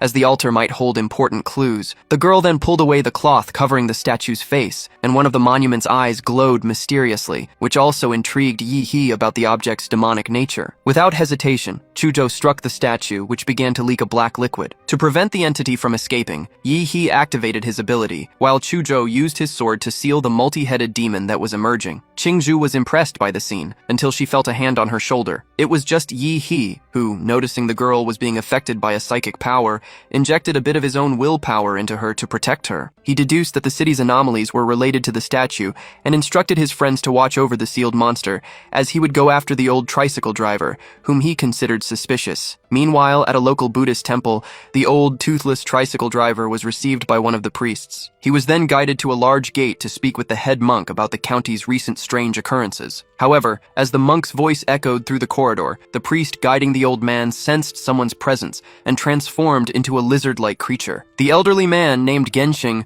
promptly knelt and declared that there was a living immortal among them. At that moment, Yi He suddenly appeared, protected by the spirit of Zawarudo, and destroyed the creature with a single attack. Next, the Buddhist statues in the temple began to move for combat, but Zaza blocked the first attack, sparing Yi He the need to defend himself. Yi He then pulled the divine sword he had won in college from his spatial ring and began to cut down the statues unceremoniously. The monuments retaliated by firing lasers, but they weren't fast enough to hit him. With a sideways slash, Yi He split one of the figures open, revealing a robotic system inside. During the confrontation, the old rider, who was praying to Buddha, had his life taken. Yi He then understood why he hadn't sensed any life presence from the statues and became intrigued by the local technology. Shortly after, Zaza punched a large gate to signal their arrival, revealing a giant underground temple to Yi He. From there, a monk appeared, offering a message of peace and love. However, Yi He realized the monk was another robot and split the machine in half. Right after, a new monk appeared behind him, remarking that the young man had a heavy energy. Immediately, the floor beneath his feet cracked, and Yi He fell to a lower level filled with doors, where sinister eyes lurked in silence. This time, the creatures were lizardmen with the auras of first and second level martial artists. Undaunted by their numbers, Yi He unleashed the Xuan Huang technique with his divine blade, cutting down a great number of them. He wondered what kind of temple would create so many bizarre creatures. By the end, the hero had piled up so many lizardmen that there were enough to make a leather coat. Still, a bald monk insisted that Yi He's energy needed a spiritual cleansing. Then, the giant Buddha statue rose, filled with hatred, and brought its hand down on Yi He with enough force to strike even even his first ancestor. The statue's system, however, malfunctioned, as Yi He had disrupted it. The machine wondered where its robotic eyes were, but all it saw was the form of the summoned Daimora before it. The Daimora unleashed a powerful, thorny punch while chanting a mantra, demonstrating knowledge of Buddhist rituals, and struck the religious android. The android fought back, firing laser beams in all directions before unleashing its arsenal of powerful missiles. However, thermal weapons were ineffective against a martial artist, especially Daimora. The robot tried to attack with spikes once more, but Daimora countered with her nuclear energy jet, securing the victory. After the battle, Yi He walked to the lotus flower-shaped structure and entered through an opening to find out who was behind it all. Half an hour earlier, a pair of scientists had been monitoring Yi He's invasion of the temple. With every machine the protagonist destroyed, they believed the next one would be able to stop him. However, not even the Mecha Buddha was a match for Yi He, leaving the doctors with expressions of despair. The older scientist, who had a peculiar eye, still hoped the guards could buy him some time. It was then that Dr. Feng, a former researcher on the Prometheus project and a current employee of Laserbird, ordered the base to be blown up as soon as they could escape. The Laserbird company had taken over the city's temple, replacing the monks with robots to control the population. They convinced citizens to participate in their experiments under the pretext of receiving a divine blessing. However, before the scientists could flee, Yi He arrived. A few security guards tried to stop him but were easily defeated. Finding himself cornered, Dr. Feng threatened to blow everything up with the push of a button. Suddenly, Yi He grabbed the doctor and nearly crushed his head, but then let him go. He then demanded to know what they were doing in Linshui County. Yi He questioned the scientist about the 3 murdered martial artists. In response, the old man explained that if he spoke, a system would blow up his head. Immediately after, he activated a poison capsule in his mouth and died, which surprised Yi He, who realized that the Laserbird agents had become suicidal. With the scientist's cardiac arrest, the base activated its self-destruct system. However, Yi He possessed a special ability and warned the scientist's corpse that dying wouldn't be so simple. With a strike to the old man's jugular, he turned him into a ghoul who would serve him eternally. After regenerating, the scientist's body took on the appearance of a 40-year-old man, and Yi He decided to call him Mad Doctor. Using the mental link he had established with the man, Yi He began to investigate how long the city had been under Laserbird's power. He accessed a memory in which a young scientist was devouring the flesh of 3 youths who had been sent to the temple as an offering to Buddha. In that same memory, the doctor began to suspect something was wrong when he noticed the citizens falling asleep while seeking blessings. It was while praying to the so-called celestial descent realm that he noticed a numerical sequence on his arm, recognizing it as an internal company code. Upon typing the numbers into a computer, he realized he was being used as a test subject and that the sequence had been created by him as a way to help him recover his memory. It became clear that the entity behind the whole mystery was the celestial descent realm, which led Yi He to understand that it was all part of a macabre cult. Through the doctor's mind, Yi He discovered that the city had been chosen for the company's experiments but was eventually taken over by the cult, which had brainwashed all its inhabitants. An immense number of cyborgs had been created to replace the martial artists. The doctor revealed that he had tried to regain his consciousness several times, but always in vain. The cult operated in 4 stages that gradually eroded people's will, turning them into zombies. The life force of these individuals was used to feed a demonic fetus, taken from a secret realm that was about to mature. With this information, Yi He deduced that the event would take place on the day of the city's festival. After extracting all the necessary memories to piece together the puzzle, Yi He understood that the doctor was likely involved in the Golden Gene project. Even so, he decided to first resolve the anomaly in Linshui County. Although his mission was already registered as complete, Yi He wanted to steal the victory from the Heavenly Descent Kingdom. To do so, he ordered the doctor to find a way to release his blood into the city's water supply system. His reasoning was that since the people were already in stage 4 of the contamination and beyond saving, it would be better for them to serve him than the demonic fetus. The protagonist returned to the base and found his friends having a meal. Liu, however, didn't much care for the local cuisine. Upon closer inspection, Chuzhou realized they were eating human flesh and understood that something was terribly wrong. Yi He told his companions everything, and Liu deduced that the mission's difficulty level had evolved to over 3. Despite this, Yi He was confident they could handle the situation and planned to wait, as the shadow usually revealed itself at night. At the Laserbird headquarters, the leaders were discussing how to proceed after the protocol's activation in Linshui County. One of them ordered the researchers to be blown up, and then for an investigation team to be sent to the location. At the county's water treatment plant, the doctor removed the bomb implanted in his body, and Yi He instructed him to proceed with the plan. Meanwhile, a man known as Catfish was arriving at the train station. He was accompanied by Ares, a woman with the appearance of a working mother, who was curious to know which of Laserbird's enemies had tried to interfere with their plans. Other members, such as Bluebird and Golden Snake, suggested they inspect the base. However, Black Lion, the captain, following close behind, thought it better to destroy everything they could. He split the group up so they could finish the mission as quickly as possible. Golden Snake and Bluebird were assigned to the city and soon noticed the eerie atmosphere. At one point, the woman spotted the clay statue and noticed something unusual about it. At the same time, Golden Snake was receiving an overview from the captain about all the damage Yi-He had caused. It was then that he realized the inhabitants, in a zombie-like, sleepwalking state, were beginning to surround them. Serpent called Bluebird to battle, but she, revealing herself to be possessed like the other inhabitants, plunged a knife into his stomach. It was at that moment that he also noticed the strange statue of the moon demon. From high above, Yi-He gazed down at the city and sensed his vital field being blocked. So he decided to warn his friends about the direction the horde of sleepwalkers was gathering. Suddenly, Serpent and Bluebird found themselves tied to logs, watched by the sleepwalkers. He tried in vain to wake his friend, and, in desperation, attempted to negotiate with the zombies, who were drooling at the prospect of fresh meat. At that instant, a bell began to toll, and the moon seemed to descend upon the county, making the servants even more frenzied. They then formed a pile of bodies to reach the silvery glow, scaling the log where the two members of Laserbird were bound. Captain Black Lion remarked that something was happening in the city. As they left the base,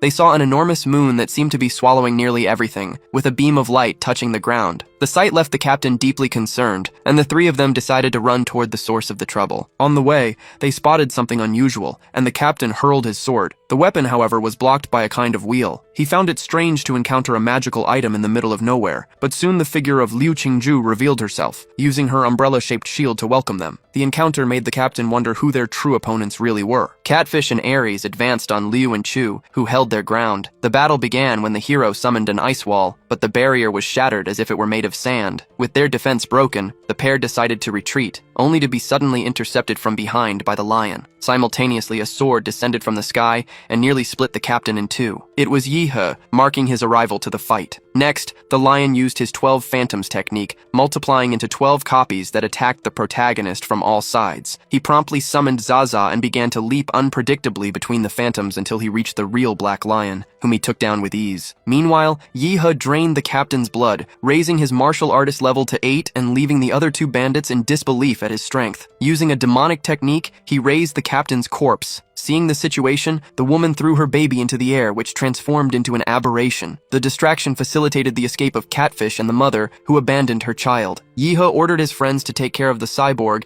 and set off in pursuit of the fleeing martial masters. Chuzhou, in turn, activated the ice dragon form and leaped toward the monster to confront it. Swinging his sharp sword, he realized the creature was incredibly fast, so he ordered the captain's demonic shadow to show its worth. The entity used its multiplication technique, slicing the cyborg into several pieces. Liu also focused his energy and awakened the bird bloodline, which enveloped the enemy in a globe of energy. Meanwhile, Bagre was fleeing through the sewer, but Yi-He caught up to him, giving him no chance to escape. Ares, his mother, running desperately, saw what was happening to her son and felt a chill as she realized she was completely alone. She then decided to head toward the moonlight, reasoning that it was better to risk everything than be slaughtered by Yi-He. However, she stopped abruptly when she came across a horde of sleepwalkers piling on top of each other. Yi-He was right behind her, confident she would capture her as well. Without a second thought, the woman ran toward the zombies and used them as a ladder to reach a large gate. Upon arriving, she was moved to see her parents again, making her wonder if she too had been abandoned. As the woman approached the gate, the image of Yi-He pursuing her began to dissipate. The protagonist then understood that the Heavenly Descent Kingdom had used the woman's fear to create an illusion of him, luring her inside. Yi-He simply watched the events unfold, awaiting the arrival of the demons for the confrontation. Then, the moon returned to its normal size, which dispersed the zombies wandering through the ghost town. Liu was apprehensive about the mission, but the protagonist told her to relax, as someone very powerful was secretly helping them. Chuzhou was intrigued by this information, since, in his experience, only heirs of great martial families undergoing trials among mortals received such superior aid. Yi-He released the shadow demons and asked his friends to destroy the statues scattered throughout the city along with them. Chuzhou left without objection, but Qingju seemed hesitant. The protagonist asked his future bride to trust his intuition. The girl agreed, but reminded him that he should also trust his friends. After that, the protagonist went to meet the scientist, who had gathered the defeated cyborgs inside a crater. Yi-He released his great monster and flooded the hole with his own blood, covering the creatures, which would soon become a great troop under his command. The scientist confirmed that the modified mosquitoes were already on their way to the county to infect the population with Yi-He's vampiric blood. Pleased with the news, the protagonist ordered the scientist to repair the Mecha Buddha so they could use its weapons in the battle. He was eager to meet the leader of the celestial cult. With that, he and his group left by bus for the county, expecting to see the fetus drop like the New Year's ball in Times Square. On the day of the festival, the moon seemed to gaze down with satisfaction at the commotion below. The high priest surveyed the scene with pride, for this was only the third occasion the fetus had truly been born, and his name would be etched into the annals of their faith. The previous births had led to drastic consequences. The first had wreaked mass devastation, while the second had turned the site into a hostile S-rank forbidden zone. Determined, the priest prepared the ritual to welcome the demon for a third time. He ascended a pile of corpses to reach the portal, where he offered his own blood as a sacrifice. Then, a divine coffin was brought to him, and he positioned it before the other worshippers. They too added their blood to the ritual. The bald priest then began the invocation. Suddenly, a bell echoed through the cathedral, awakening the souls of the sleepwalkers. However, the priest was outraged to realize that the energy emanating from the ritual was bluish, desecrating the coffin and the sacred ceremony. It was at that moment that Yi He appeared, showing the priest that he too possessed great power and making it clear who the true demon was. Under a blood-stained moon, the priest fell. At that moment, Yi He realized his brutality was disapproved of by another figure, a hooded man with a malicious appearance. This man invited him to join the divine sect, then revealing himself as Lin Qi, the true supreme bishop. Without hesitation, Yi Hu charged at the sect leader. However, Lin Qi unleashed tentacles that ensnared his opponent. In response, Yi He promptly summoned the guardian Zaza, who delivered an unexpected and violent attack against the bishop. Despite the blow, the bishop displayed an extraordinary power of regeneration. The situation changed when a group of priests surrounded Yi He, chanting a mantra, and mysteriously took their own lives. Yi He realized it was just another trick, and his suspicion was confirmed when the men's bodies began to transform into monsters. The creatures took on a demonic appearance, so dreadful that it inspired repulsion and the urge to flee immediately. Realizing it was an army of demons, Yi He summoned his own forces, composed of lizard cyborgs, and the two fronts clashed. Meanwhile, another priest, who now had hair, used his spiritual sight to locate Yi He and discovered that his objective was the fetus. The sudden arrival of Liu and Chuzhou in their armor made the priest fear the mission's failure and think only of escaping. Yi He approached the coffin, which emanated an overwhelming cold, and was rewarded for modifying the original ritual. Determined to eliminate the demon, he opened the coffin, but found it empty. In that instant, everything around him fell silent, and the high priest appeared again. He revealed that the giant moon was an illusion, and explained that Yi He was, in fact, inside a dream. As this was happening, Liu and Chuzhou continued to fight bravely against the hairy priest's archdemon. In his draconic form, Chuzhou decided to unleash his most powerful strike against the demon. The creature blocked the attack with its bare hands, shattering the warrior's sword, but a sharp fragment ended up piercing the monster's mouth. At that moment, the Mad Doctor arrived wielding an energy bazooka and released poison drones to help the duo. The priest wondered where such powerful youths had come from, and Chuzhou replied that they were just freshmen from Huadu. Suddenly, several coffins fell in front of the priest, releasing sleepwalkers among whom Liu recognized some warriors from Huadu. The cleric then praised his god for the extra help. Realizing Liu Qingzhu was in danger, the Mad Doctor decided to send his army of giants to support her. She managed to break free from the sleepwalkers' attack in an attempt to help Yi He, but the priest ordered his corpses to stop her from getting near the fetus. Despite the order, a projectile hit Liu Qingzhu squarely. Even wounded, she did not give up on her purpose and managed to fall into Yi He's arms. Even wounded, Liu Qingzhu took flight, carrying Yi He away from danger. Along the way, she noticed the giants had been defeated by the warrior corpses. Suddenly, a voice ordered Liu Qingzhu to put Yi Hu down, subjecting her to a psychic attack. Unable to resist, she lost control and began to freefall, watched by the corpses below, whose necks moved like amoebas and transformed into sharp stakes to intercept her. However, Yi He recovered his strength in time to invoke his ability, Za Warudo. He apologized to Liu Qingzhu for having fallen asleep, and his return brought her great relief. The priest was outraged to see that Yi He had escaped the illusion, and along with his corpses, advanced on him. In response, Yi He summoned his humanoid giant, which trampled the enemies. The fight was interrupted by the sound of a bark. The priest, responsible for trapping Yi He in the illusory realm, began to suffer the consequences, experiencing a similar fate. Then the voice of the moon demon ordered the priest to enter one of the coffins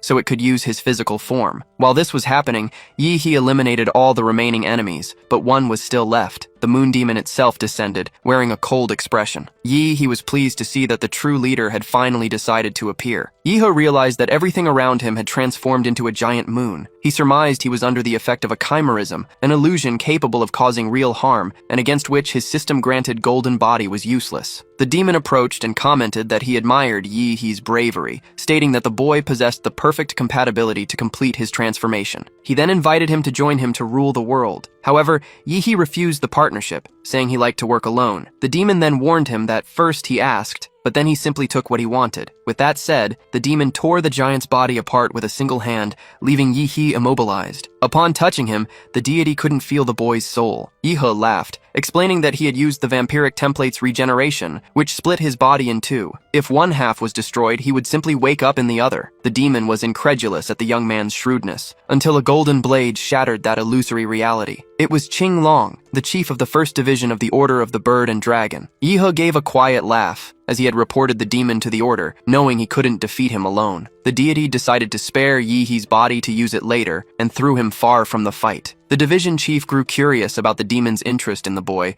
but decided he would finish him off first, launching a merciless attack. Yi He traveled in a pod to a forest, feeling a bit nauseous from the journey. Upon arriving, he noticed he was in a place far from Lingshui County. Fortunately, he had already sent his friends and the doctor to a safe location, so he decided to take the opportunity to study the power he had absorbed from the moon demon, Barros. His intention was to merge it with his Rakudo abilities to affect illusory areas, as the Vermilion model possessed the capacity to manipulate time. As a result, his vampiric ability evolved, gaining several new attributes. Yi He was stunned by the immense strength he had acquired, though the process of obtaining it had nearly led his friends to their deaths. After briefly testing his new power, he decided to go to the college to ask his contact for support, as he was certain that Master Qing Long would interrogate him. Back in Huadu, he met President Xin Jingwen, who congratulated him on the mission in the county. Yi He, however, found it strange how a sacrificial cult could fade from the spotlight so easily. The president assured him that the mission would be listed in the official records as level 4, so as not to alarm the public, but that the reward would be equivalent to a level 5. Yi He was intrigued by the man's flattery, as he seemed not to have noticed the shortcuts he had taken to win. The next day, while waiting for the interrogation in the president's office, Yi He saw images of the fight in the county, which had been turned into a huge crater, and he grew worried about the possibility of the demon pursuing him. The president had already warned him that Qing Long was known to seal such demonic influences,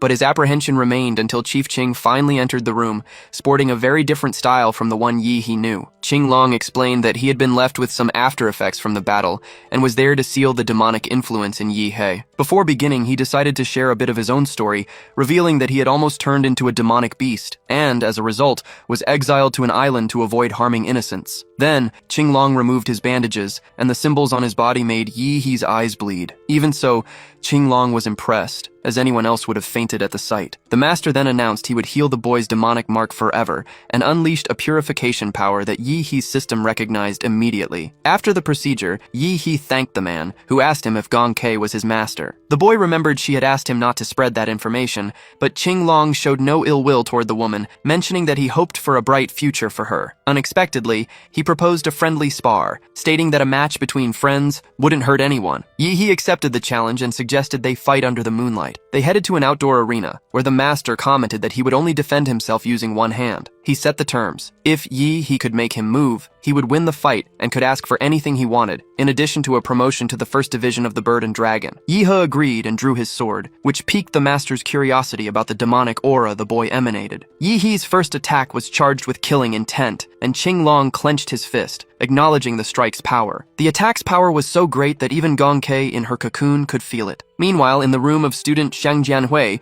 who was enjoying the company of a young woman, he also felt the boy's killing intent from a distance, and found it rather strange. Despite all the surrounding architecture being destroyed, Master Qing Long held his ground. Yi He was surprised by the man's direct attack, who in turn used the military fist, giving him no chance to defend. Seeing the boy fall, the master noticed he had used all his energy on a forbidden technique in an attempt to win. To prevent him from getting seriously injured, he rushed to catch him. With the utmost nonchalance, Yi He remarked that since the master had moved from his spot, he had lost the fight. Qing Long accepted the terms, and Yi He told him he would collect his reward later. The master then instructed him to train his physical body more to be able to sustain his killing aura. Yi He felt proud, as he hadn't even needed to use his emperor model. Qing Long advised the young man to find a master in that regard, almost offering to train him himself, but Yi He missed the hint, and replied that he would ask the president to recommend a teacher. As a gift, the master gave Yi He a Western medallion containing physical cultivation techniques. The young man was delighted, unaware that Qing Long, despite being a grandmaster,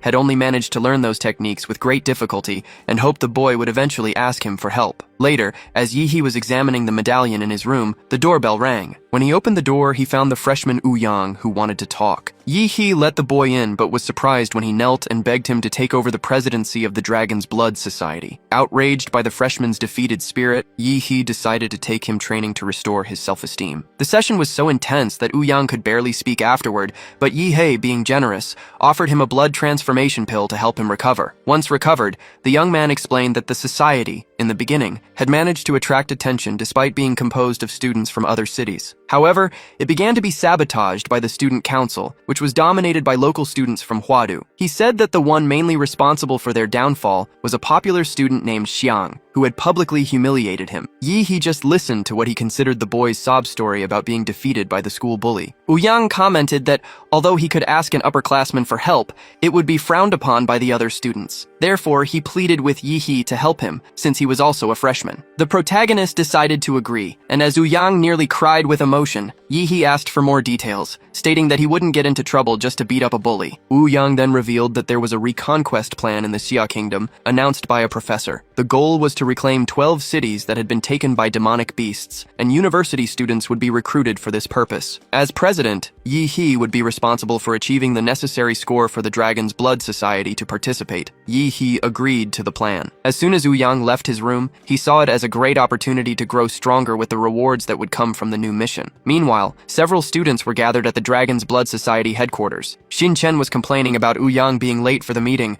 which annoyed Yan Juba of Lion with the young man's audacity. However, he restrained himself and replied that Ouyang had gone to get the organization's true president. The response outraged Xin Chen and Lan Yusei, who suggested disbanding the society for good. Yan encouraged the boy to continue, wanting to know what his idea was. Xin Chen then said that the best thing to do was to follow a new master from an imperial family named Zhou Kai. A murmur started among those present, who questioned whether they should trust Yi He, who had been missing for a long time. Before Yan could answer, Zhou Kai himself burst into the room, kicking the door open. This time, Yan didn't hold back and lunged at the intruder, but a girl with a cold expression stood in his way. The leader of the new group ordered those who wanted to join him to demonstrate their loyalty by beating up Yan. Faced with the society members' hesitation, Zhou Kai became furious and declared that no one there was worthy of following him. At that exact moment, Yi He arrived and grabbed the man by his hair. Without hesitating, he threw both him and the girl with the cold expression out the window. Yi He then ordered all the unworthy members to leave the room immediately. Regretting their misguided decision, they hesitated. Seeing this,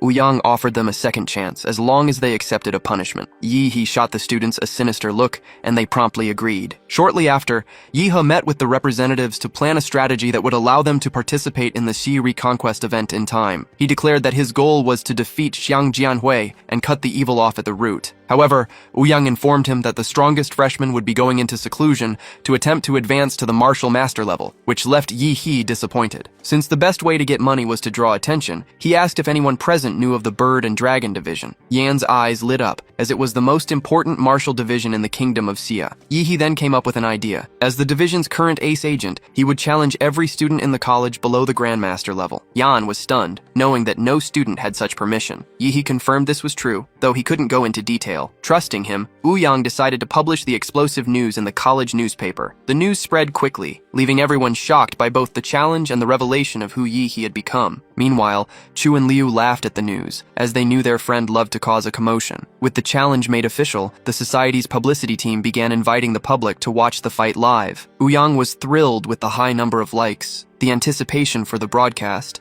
and the growing interest from advertisers. On the other hand, Zhou Kai planned to use the opportunity to get his revenge on Yi He. On the day of the event, the arena was packed, and the fight would be broadcast worldwide. To make a grand entrance, Yi He arrived by helicopter with all the flair of a rock star. The veteran Long Tao, eager to challenge Yi He and leverage the event's popularity to boost his follower count, made a stylish entrance into the arena, aiming to be remembered as the first fighter. The crowd went wild, but Yi He quickly landed a blow to his opponent's chin. Even with a broken nose, all Long Tao could think about was the fame he sought. The next challenger was Yao Ling, a fighter who had already defeated 3 level 7 martial masters. However, Yi He shattered her spear using only one hand. Bored with the individual challenges, Yi He suggested that all remaining opponents attack him at once. The challengers advanced as a group, but he defeated them easily, one by one. Watching the scene, Zhou Kai was intrigued by the young man's strength and considered calling his older brother for help. When everyone else was on the ground, Ya Ting, Kai's brother, arrived. he possessed enough strength to defeat a Grandmaster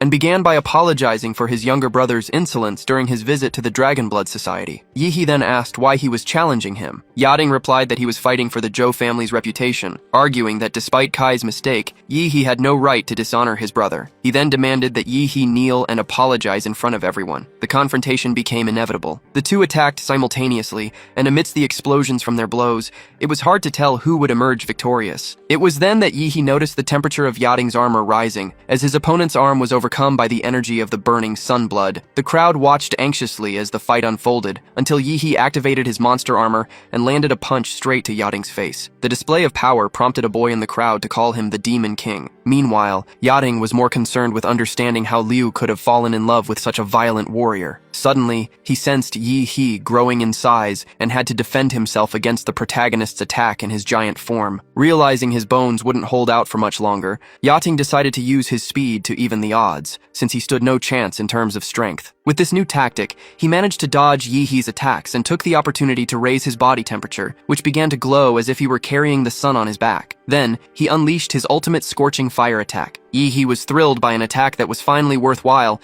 and decided to take the opportunity to also test a move he had developed, the Sky-Rending Dragon Cannon. The two techniques collided with a devastating impact, and Yating was certain he would die. However, the university's director appeared to save him. Although the director had no intention of intervening in the tournament, Yi He had used the move on purpose to get his attention. The man then decided to help the protagonist organize the event and, in a voice that sounded like a megaphone, asked who else would dare to challenge the champion. Since no one stepped forward, the director declared Yi He the winner of the tournament. The protagonist celebrated while the announcer declared that the freshman would be remembered at the university as a true legend. After his victory, Yi He was once again the main topic on social media and became a role model for the new fighters at Ancheng School. However, this popularity didn't sit well with the Bird and Dragon Division, while the Dragon's Blood Society celebrated the achievement. In his room, Yi He was talking to the Mad Doctor, who informed him that he had found a way to unlock the Golden Gene. The doctor, however, warned that the artifact had a laser bird tracker that would be activated if it were tampered with. For that reason, he had started building a magnetically shielded room, which would be ready in a week. After the explanation, Yi He ended the call. Intrigued,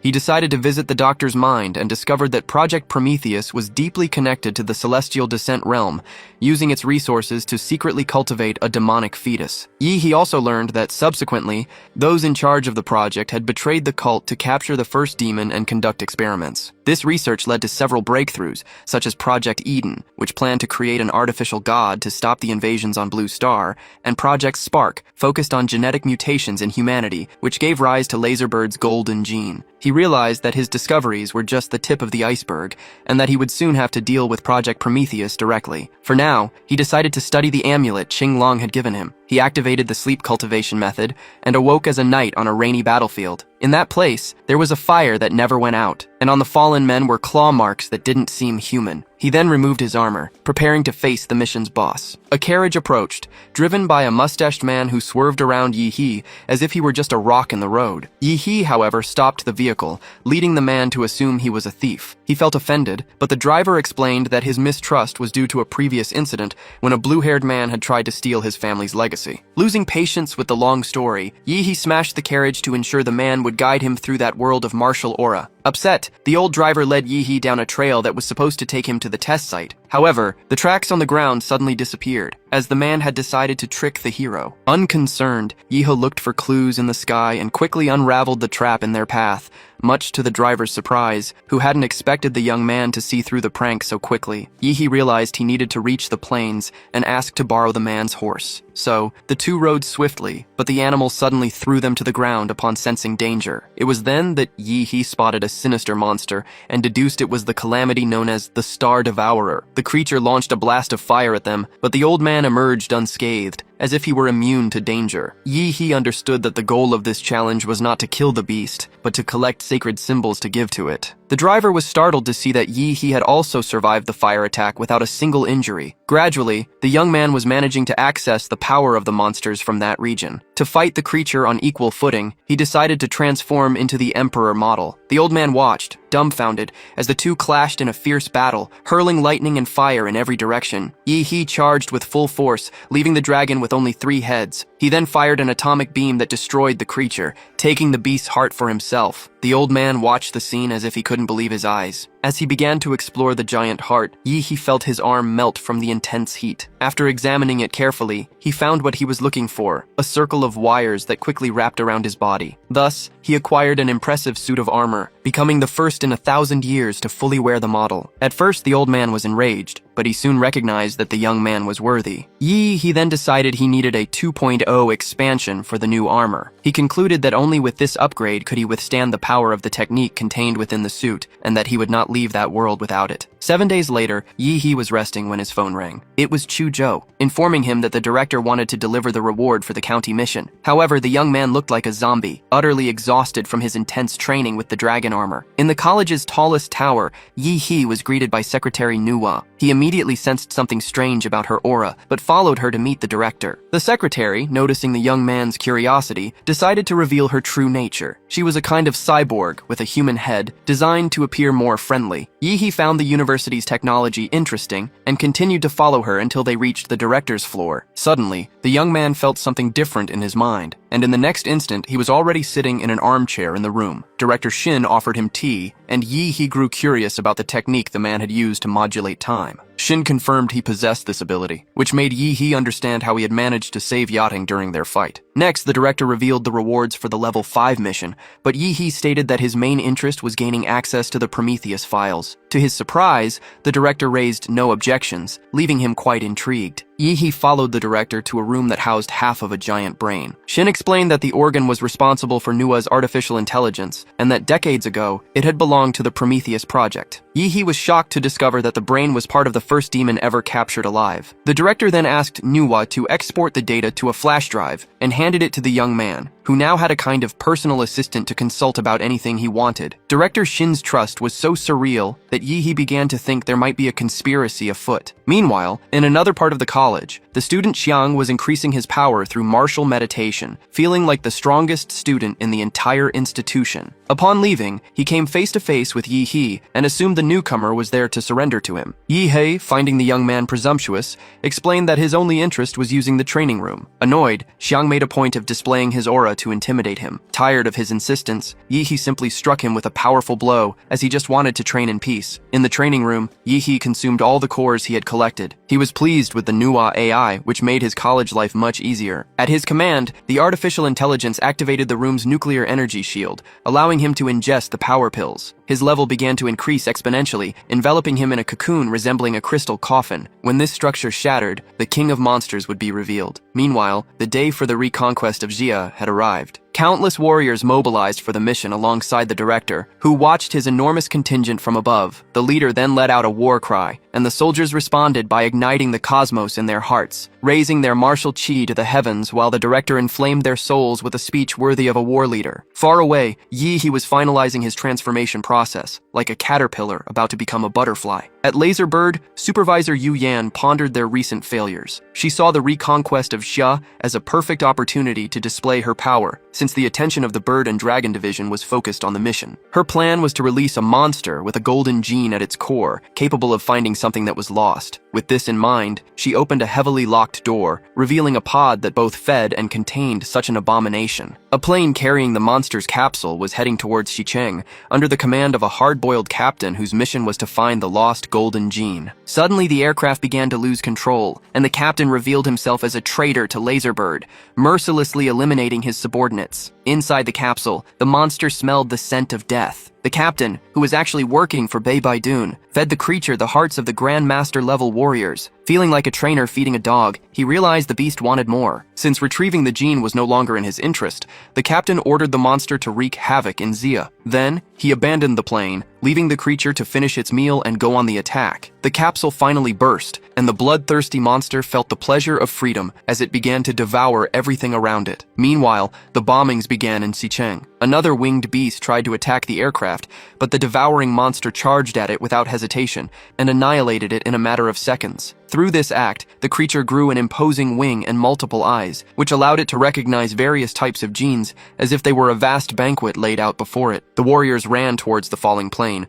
confident that the redhead Liu would handle any beast that crossed their path. However, they soon spotted a creature devouring several monsters, as if at an all-you-can-eat buffet. The being seemed pleased that the warriors had taken its bait, and the fight between them began. The warrior Zhang's blows, however, seemed to cause no damage to the enemy's surface. To the horror of the others, they saw him being devoured. Enraged, Liu charged at the creature, but the monster struck her with a blow she recognized as Zhang's. Suddenly, she heard her friend's voice emerge from dark tentacles, which formed from an image of his agonizing face, begging for help. The sight left the warrior petrified, and she was quickly overcome by the monster's power. The creature then used Liu's body to infiltrate the other warriors, aiming to discover where the golden gene was. On another battlefront, a Lord-class beast was confronted by an imposing knight who easily defeated it with his pointed weapon. He was Chen Tianyu, the director of the Huadu Academy of Master Grains. He was talking with Dai Qiming, the student council president, about the safest route to the sovereign beast's nest. Dai Qiming, however, thought they should not act rashly and proposed that they meditate on the situation. During his meditation,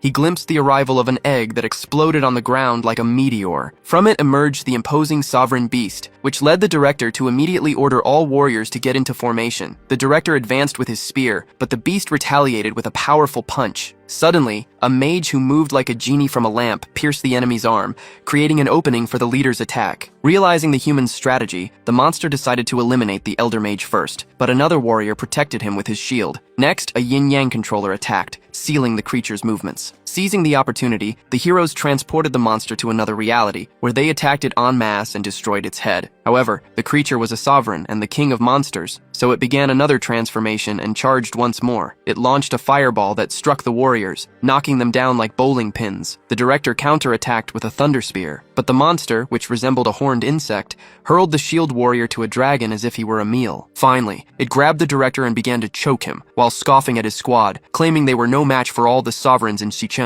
On the city's east side, the ship's admiral monitored the battle against another monster that had just evolved into the sovereign class amidst the buildings. Facing the threat, he ordered the evacuation of the ground troops to prepare for the launch of nuclear warheads. Suddenly, a tentacle shot out towards the ship, which fired a magnetic cannon to sever the protruding limb. However, the tentacle regenerated instantly. With little time, the officer launched the piercing warheads, which exploded in the ground. The man hoped that the warriors had managed to get out of the area safe and sound. One of the agents even confirmed the absence of the sovereign's vital signs, but the relief was short-lived, as the monster soon recovered from the blast, leaving the officer hopeless. At that moment, an alert was issued, ordering everyone to evacuate the area, as an intercontinental missile with life signs had been detected. It was Yi He, surfing on the giant projectile with a determined expression. A few minutes earlier, the protagonist had completed his evolution under the supervision of Nuwa, who had fitted the young man with a nano-armor provided by Qing Long. It was then that Yi He realized he was already late for the battle, and set off towards the conflict, traveling on the missile. As he drew closer, he launched the projectile at the monster and activated the power of the abode. The arrival of a grandmaster renewed the agent's hopes, while the monster's true face was discovered by Yi He,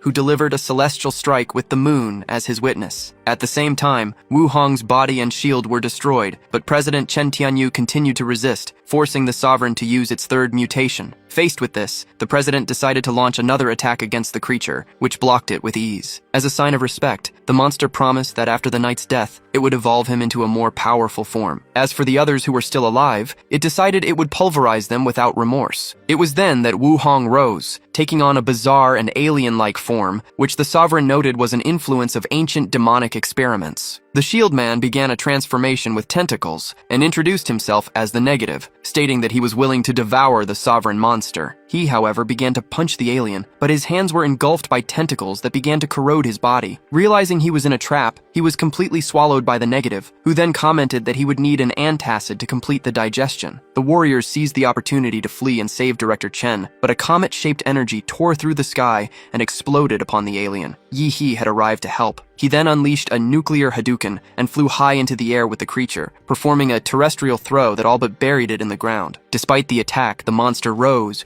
revealing that it now possessed the compatibility of the sovereign insect it had just swallowed. Yi-He unleashed a kick that sent the monster spinning through the air and crashing into a building. Despite this, the creature rose to its feet and boldly asked if he was finished. Yi-He liked that audacity and answered with another nuclear blow, which left the warriors present stunned. They wondered who this individual was who had arrived with such power. However, the monster possessed the ability to split and only grew stronger with Yi-He's attacks. The creature also noticed that its opponent contained a supreme gene, and for that reason, decided to devour him with all its might, altering its own form to transform into an even larger being. In response, Yi-He activated his dragon arm and unleashed a punch powerful enough to part the sea. The blow struck the enemy dead on, forcing it to revert to its humanoid form. Even so, the monster managed to unleash a genetic blast. However, Yi-He reappeared amidst the smoke, protected by Zaza, and commented that he had yet to show the peak of his power. The monster advanced first, unleashing a series of blows based on the abilities of the creatures it had devoured over time, but none of them were able to take down the hero. Seeing that Yi-He couldn't defeat it either,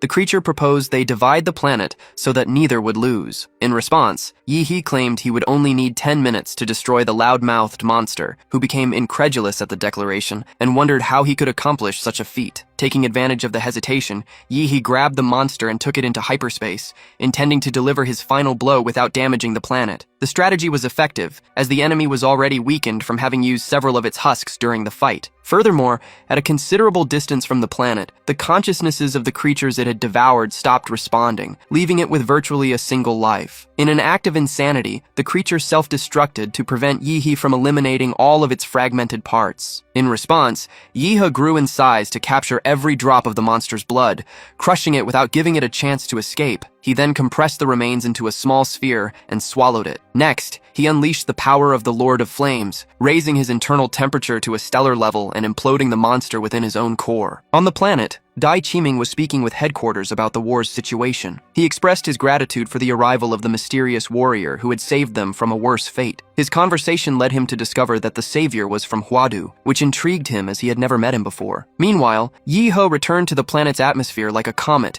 testing the power of the negative. Through the supreme vampire evolution, he had managed to refine his new form, acquiring the ability to shape himself into whatever he wanted. Feeling invincible, Yi-He flew over the city. At the same time, a commander from the Baton Nation was observing the trails left by Yi-He as he entered the atmosphere. The agents of that federation were in disbelief to find that the detected activity, similar to an explosion, still showed vital signs. These signs belonged to Yi-He in his supreme form. Rudely, Yi-He made an obscene gesture toward the commander. Simultaneously, the agents detected an energy concentration so intense it terrified the commander. Then Yi-He blew up the nation's satellites, which had been spying on his country. He realized his new power could cover the entire planet, so he expanded his magnetic field to check on the other civilizations that had been overrun by the beasts. His reach extended as far as Guanshan City, where humanity had stood no chance against an S-rank kingdom. On Xiaodong Island, inside an imposing palace, a sickly-looking monster was being given medicine by enslaved humans. The Monster King seemed worried, wondering what human force would dare to attempt a retake. On the western continent, the people witnessed a miracle in the holy city, where a man floated above a statue, seemingly ready to atone for his mistakes. Meanwhile, in a frozen sea, an icebreaker was pushing forward. Its captain seemed familiar with the protagonist's name and deeds, and he blamed a blue-haired man for delaying his recovery and return to action. Amidst all this, the protagonist realized he was also being watched. Faced with this scene of war, for a moment he came to the conclusion that Fu Hongsheng, the greatest warrior of all time, might be betraying humanity. Yi-He flew to Kulin Peak, a place known for its ability to suppress any kind of power and secret realms. Upon arriving, he noticed no signs of battle in the vicinity and decided to search for the powerful Fu Hongsheng. He felt confident, as his models were already operating at maximum capacity. He thought that if the planet had no heroes left, he himself would take on that responsibility. As he walked through the empty city, Yi-He knew someone was stalking him. Suddenly, he was struck by a blue beam, and a giant worm emerged before him. The protagonist reacted swiftly, executing the mental slash ability, which split the creature in two. The act revealed an aura resting within the monster, from which the doctor emerged, completely covered in a slime that nearly made Yi-He gag. The doctor explained that he had hidden inside the worm because Laserbird had sent a sinister monster to retrieve the golden gene. Yi He calmly revealed that he had already subdued the creature, causing the man in the lab coat to stand in awe of his power. Next, the doctor showed the gene to Yi He, who felt an overwhelming urge to consume it, but decided against it for the moment to avoid entering a state of hibernation. Thanking him for a job well done, Yi He struck the doctor in the heart, injecting the negative's biomass to make him stronger. Shortly after, he grew a crystal carapace on his own back, removed it, and offered it to the man so he could evolve. The doctor reacted with childlike emotion, beginning to cry. However, Yi He had no time for drama and ordered him to continue his work, stating that he would take care of clearing out the entire city himself. With the sovereign in the east slain, the warriors fought against the already weakened beasts. The battle raged on until they heard the artificial intelligence, Nuwa, order everyone to leave the city for Yi He, a command they promptly obeyed. However, their retreat was interrupted by the sudden arrival of Yi He, who emerged with his tentacles and activated a weapons module to decimate the enemies. The military watched in disbelief, realizing he was a true one-man army. Suddenly, Yi He's weapons shut down due to overheating. Seizing the opportunity, the commander ordered his men to assist, providing cover by launching super-powered missiles. The power of the weaponry was so great that even the monsters seemed to acknowledge humanity's technological evolution. As soon as Yi He's weapons cooled down and came back online, the beasts were once again targeted from all sides,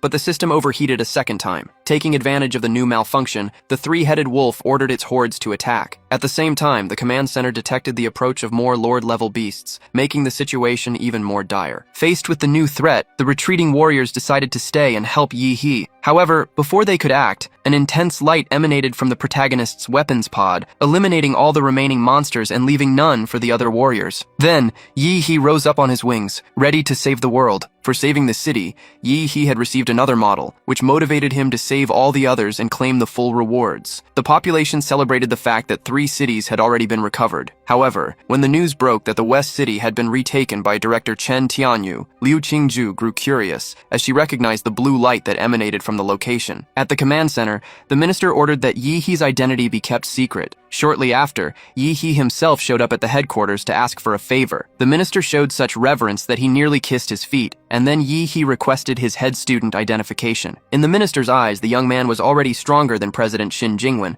but he still called the student council president to grant Yi He the title. The latter promptly approached and thanked Yi He for his help on behalf of the entire college, leaving the young man a bit embarrassed. The formality was worth it, as the title granted him more evolution power. With it, he acquired the A-class monster, the Hellstar, a massive creature capable of blocking out the sun and possessing other remarkable abilities. This made Yi He eager to fuse it with Demora. Meanwhile, in Qincheng City, a group of warriors lamented having recovered only 2 counties in a single day. The difficulty was due to the area being infested with rodent beasts that hid in places, preventing a pitched battle for their extermination. The situation became more frustrating when they received a notification that 2 more cities had been retaken. The group's leader became indignant, stating that it was impossible to hunt their sovereign by going through such narrow tunnels. Yi He, however, was ready to retake it stealthily. His decision was driven primarily by the disappearance of the 3 top leaders, a consequence of Fu Hongsheng's betrayal. Yi He couldn't understand why the traitor wished to weaken their own nation, but he was certain that only he could fight against Hongsheng. To do so, however, he would need to evolve much more, and retaking the city of Qincheng presented itself as the perfect opportunity. Upon arriving, Yi He noticed that the city was infested with nebulous forms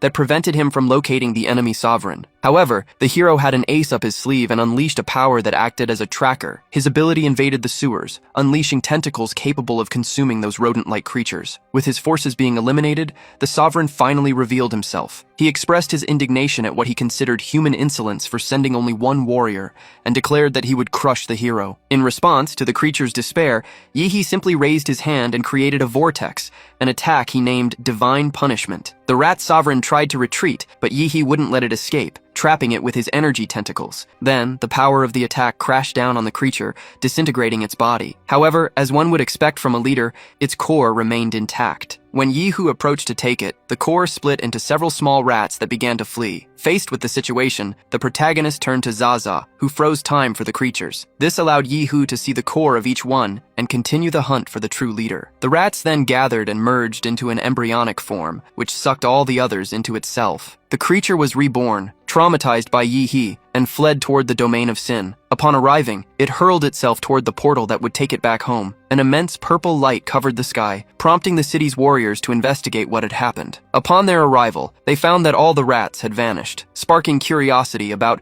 who could have summoned such immense power. The citizens remained hopeful, as 4 cities had already been reclaimed in just 1 week. However, high-ranking officials were concerned, unsure of who was pushing back the monsters so effectively. Meanwhile, Yi He headed for Bocheng, a place where information about the battles was always vague. He also decided to alter his appearance during combat, transforming into a sinister creature and making his sword take the form of a malevolent scythe. Yi He resolved to use this new identity to focus on the assassination arts he had learned from his master Gong Ke. He set off for a city where the people were acting strangely. Yi He deduced that the local sovereign was using illusion techniques, which explained the lack of alarm about the fighting in the region. Upon investigating the inhabitants, he realized they had all been turned into zombies and found the sovereign's actions outrageous. Using one of his techniques on a body, Yi He tried to find out what kind of monster had done this to the people. The woman, though dead, revealed that the sovereign had even killed the local chairman. As her body deteriorated, she mentioned that only a grandmaster could defeat their leader. After the revelation, the warrior finally rested in peace, and Yi He swore to avenge her, determined to exterminate them all. Yi He activated his magnetic field to hunt the sovereign, but could only detect the zombies roaming the area. He then unleashed his dark aura to the 4 corners of the city, trapping several monsters in his path, until he noticed a secluded mountain where he finally found the boss. Upon being located, the sovereign ordered his zombie warriors to attack Yi He, treating him as if he were the villain of the story. An immense vortex formed in the sky, drawing the monster's attention. Taking advantage of the distraction, Yi He descended through the clouds and eliminated them all. Angered that his plan had been foiled, the sovereign launched a powerful strike against the hero, who, however, remained unscathed. It was then Yi He's turn to attack, but he too was unable to harm the enemy. In response, the boss punched Yi He square in the face. The blow shattered his mask. Then, the sovereign continued to beat the protagonist like a punching bag until Yi He felt the enemy's full force in the pit of his stomach. This time, the blow caused a sharp pain. However, it was all a trap to lure the sovereign into the killing intent dimension. There, Yi He relentlessly attacked the monster with his scythe. Despite the damage taken, the enemy was now motivated to possess the protagonist's body as well. Yi He attacked again, but the sovereign blocked the blow with his golden, indestructible bracer, knocking the hero back. However, Yi He also felt motivated and unleashed a sequence of slashing strikes he had learned from his master, hitting his opponent in several spots as if tenderizing meat for a barbecue. Then, the Zawarudo technique was used to envelop the monster in an energy sphere. With that, Yi He absorbed another power style for his collection, finally managing to unlock an S-rank monster. The creature looked like a legendary alien tree with absurd powers, leaving Yi He as ecstatic as a kid getting a PlayStation 5. Yi He's excitement grew even more when the system informed him that the 10-headed Gina could fuse with the Demora. This fusion had the potential to increase his power to infinity, mainly because it contained the golden gene at its core. Realizing this was his chance to defeat Fu Hongsheng, he immediately performed the fusion. Next, Yi He spoke with one of the zombies, who revealed the existence of an emperor of all beasts, a being capable of using master grain techniques. Worry washed over Yi He upon learning that this new enemy was on its way to Huadu, which was left completely defenseless with its masters away at war. Meanwhile, in the secret realm in Nine Dragons River, there was a Huadu base where they could lower the level of beasts from B to D. The atmosphere was completely relaxed, with the warriors enjoying a barbecue. They were so complacent that even old Zhao, the one on watch duty,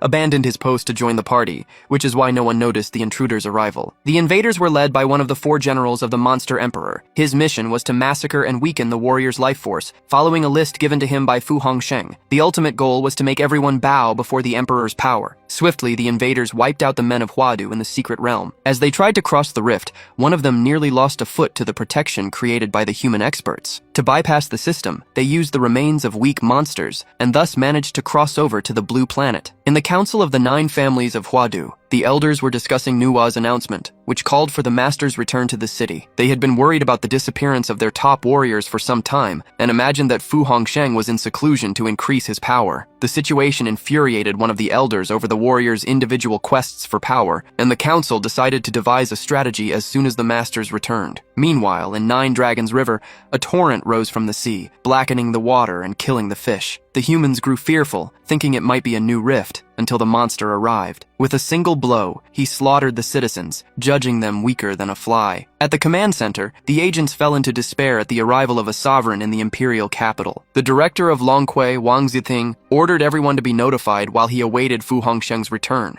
4 masters from Huadu confronted the sovereign monster, who felt like laughing at such audacity. He told the masters to flee, explaining that he was only there to hunt the strong. However, the group's mission was to buy time, so they joined forces to fight the enemy. The attack, however, didn't even tickle the monster, who responded with a swift and painless move. Aircraft went into action, but nothing seemed to faze the robotic-looking monster. The situation changed with the arrival of more advanced warriors from Longquai, and the enemy seemed pleased to finally face high-ranking martial artists. However, every attack launched against the tyrant only resulted in another casualty for the defenders. Director Wang trembled with each new report on the losses, outraged by the lack of support from the other organizations. In desperation, he decided to activate an emergency protocol called Special Registry Combat Power. One of his agents tried to dissuade him, but his mind was already made up. And so, 3 sinister-looking warriors were unleashed to deal with the threat. The monster, however, seemed more interested in the City of Clouds, the source of a martial power it found far more appealing. Despite this, one of the warriors, who resembled a mummy, was eager to face the sovereign again, just like in the old days. The creature then conjured its power of extermination, revealing heads on its arms as the trio prepared for combat. The sovereign lunged forward with a devastating strike, unleashing a battle cry that sounded like Mahakala, its meaning unknown. The monster remarked to the heads on its arms that it had hoped the warrior in the City of Clouds would be stronger than the trio they were facing. One of the heads, with a bulging eye, showed its eagerness to begin the destruction. They then advanced on the tall buildings, which promptly activated their protective shields. Another head, with fish-like eyes, shouted that resistance was futile. In response, the soldiers fired missiles at the enemy, but they failed to stop it. Suddenly, the sovereign could no longer feel the presence of the warrior it was seeking in the city. It was at that moment that Master Gong Kei appeared to face it, unleashing her deadly slashes with extreme speed. The monster promptly responded with the deadly corrosion wind strike, and the master realized the battle would be difficult. The heads, now dismembered by her attacks, were certain they had found a worthy opponent. Gong Kei acknowledged their recognition and, without hesitation, launched a new assault, pulling the sovereign into the dimension of murderous intent. Even in this place, the monster tried to strike her, but she dodged and reappeared behind the creature. She then executed the blood-rending slash, causing blood bubbles to begin completely engulfing the sovereign. The master simply watched as the red lines from her strike acted like a shredder, tearing the monster apart at a speed so absurd it prevented its regeneration. Even wounded, the creature recognized her as a worthy opponent. Suddenly, the monster felt a weight on its body, realizing that several zombies were climbing on it. As an evolved creature, however, it soon understood that it was all just an illusion. Impatient, Gong was unwilling to wait, and neither was the monster, already recovered, as it prepared a new Mahakala attack. The girl, however, wasn't worried, and even took out her phone to record the fight, intending to show it to Yi Hei. She then unleashed the Guillotine of Millions strike on the enemy, trapping it with chains as well. At that moment, Gong noticed her own body was disappearing, an effect of the monster's attack. The guillotine, however, fell before the effect was complete, and she returned to her normal form in the nick of time. The monster also regenerated and considered the master harder to defeat than Fu Hongsheng had been. Then, the creature began another bizarre transformation. The master realized the fight was getting truly serious and that she might even die. For a moment, she tried to look on the bright side, imagining the honors she would receive, but when faced with the monster's sword, she felt she still had too much to live for. She attacked the enemy with all her strength, until she noticed the presence of another warrior who seemed ready to change the course of the battle. At the Longquai headquarters, everyone was apprehensive about the course of the battle in Huadu, as a vortex had engulfed the City of Clouds. Inside, a masked man stood before the sovereign. The latter wished to know his opponent's name, and received only the word monster in reply, which left both the Eye of Tandera and Master Gong intrigued. Then, the sovereign charged at the mysterious man, but was hit squarely in the face by a nuclear explosion. The protagonist behind the mask, Yi He, was merely testing the impact of the 10-headed Gina. The sovereign, in turn, seemed to enjoy finding a worthy challenger and threw himself into the fight. However, with his Gina eyes activated, Yi He perceived his adversary's movements in slow motion. Determined to test the techniques of his new S-rank model, Yi He created several refined cell clones that surrounded the enemy,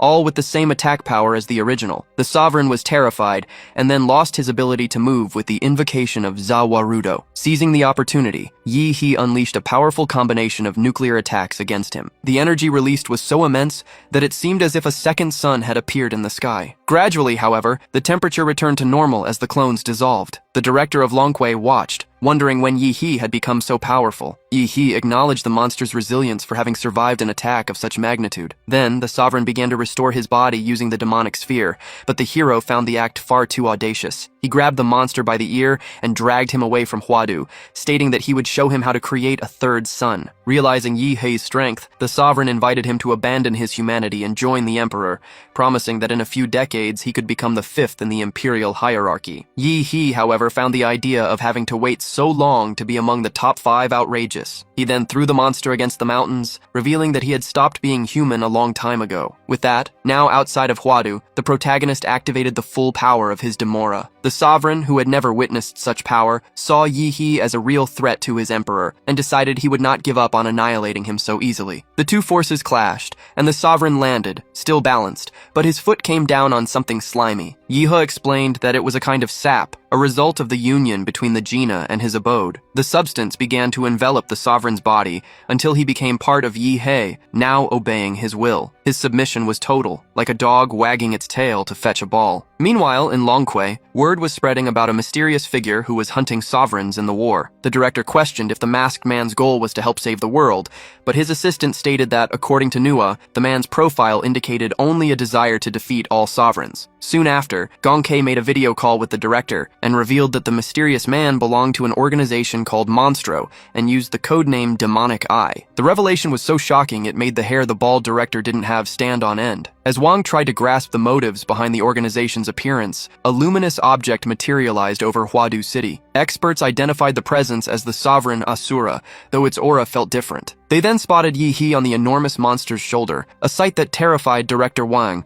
especially since he now had to rely on an unknown organization to save the planet. Meanwhile, news of the attack on the capital, Huadu, spread, and the head of the student council confirmed that several high-level warriors had been struck down there, indicating that the entire world was in grave danger. Far away on Liuli Island, the head of the Kai family awaited the landing of an aircraft. A sheriff-like man disembarked, having come from across the ocean to close a deal with the family head. In the meantime, Yi He christened his monster Hook, making it the first member of the Monstro organization. With the world in a state of chaos, he decided to build his own army, but he camouflaged the robot to avoid drawing unnecessary attention. Shortly after, Yi He found himself staring at a tree, which suddenly began to gaze back at him with curiosity, startling him with its sudden animation. When Yi He went to punch the tree, he discovered it was the mad scientist in disguise. He revealed that he had created the entire forest with biotechnology, which made Yi He quite proud of his work. Next, the doctor showed him the base he had built in less than a month, and Yi He was impressed by how quickly the scientist had accomplished everything. He discovered that to secure funding, the doctor had used his healing ability to extort money from wealthy people on the verge of death, as well as turning influential targets into vampires to aid the monster organization. Yi He authorized the scientist to continue with his methods,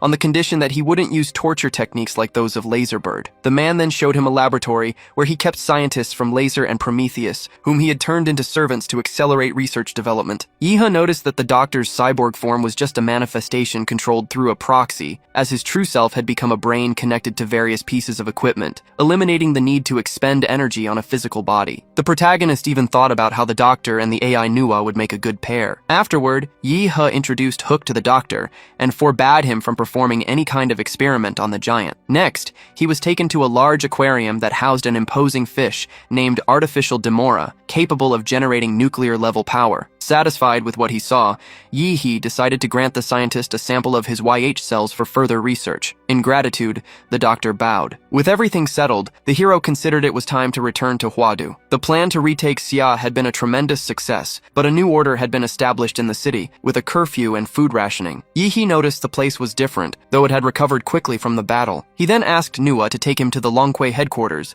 where he would have his first day as an intern. Upon entering the headquarters, however, he found the place empty. He was soon greeted by Agent Lin Ju, who seemed quite grumpy. She pointed to the desk that would be his, and when Yi He asked if she was alone, the agent explained that she was. Due to the heavy losses in the battle and with other warriors guarding the borders, she had ended up overwhelmed with all the work. To try and cheer up his new colleague, Yi He took one of his brain activation wormlings and discreetly poured it into the agent's tea, considering its effect better than guarana powder. As the agent drank her tea, satisfied, an emergency call came in, reporting riots in the city. The news irritated her, as she had been planning to go out to eat. Seeing an opportunity to prove his worth, Yi He offered to go in her place. Lin was hesitant to send the intern on a mission, but he assured her she could trust him. Suddenly, the veteran agent began to smell a pleasant aroma in the air. Before her, the image of a marvelous banquet appeared. Even realizing it was an illusion, she accepted it. Yi He commented that he had merely taken advantage of her fatigue for the ability to work. However, Lin explained that elite agents receive training against this type of power. She admitted, though, that Yi He's ability to create illusions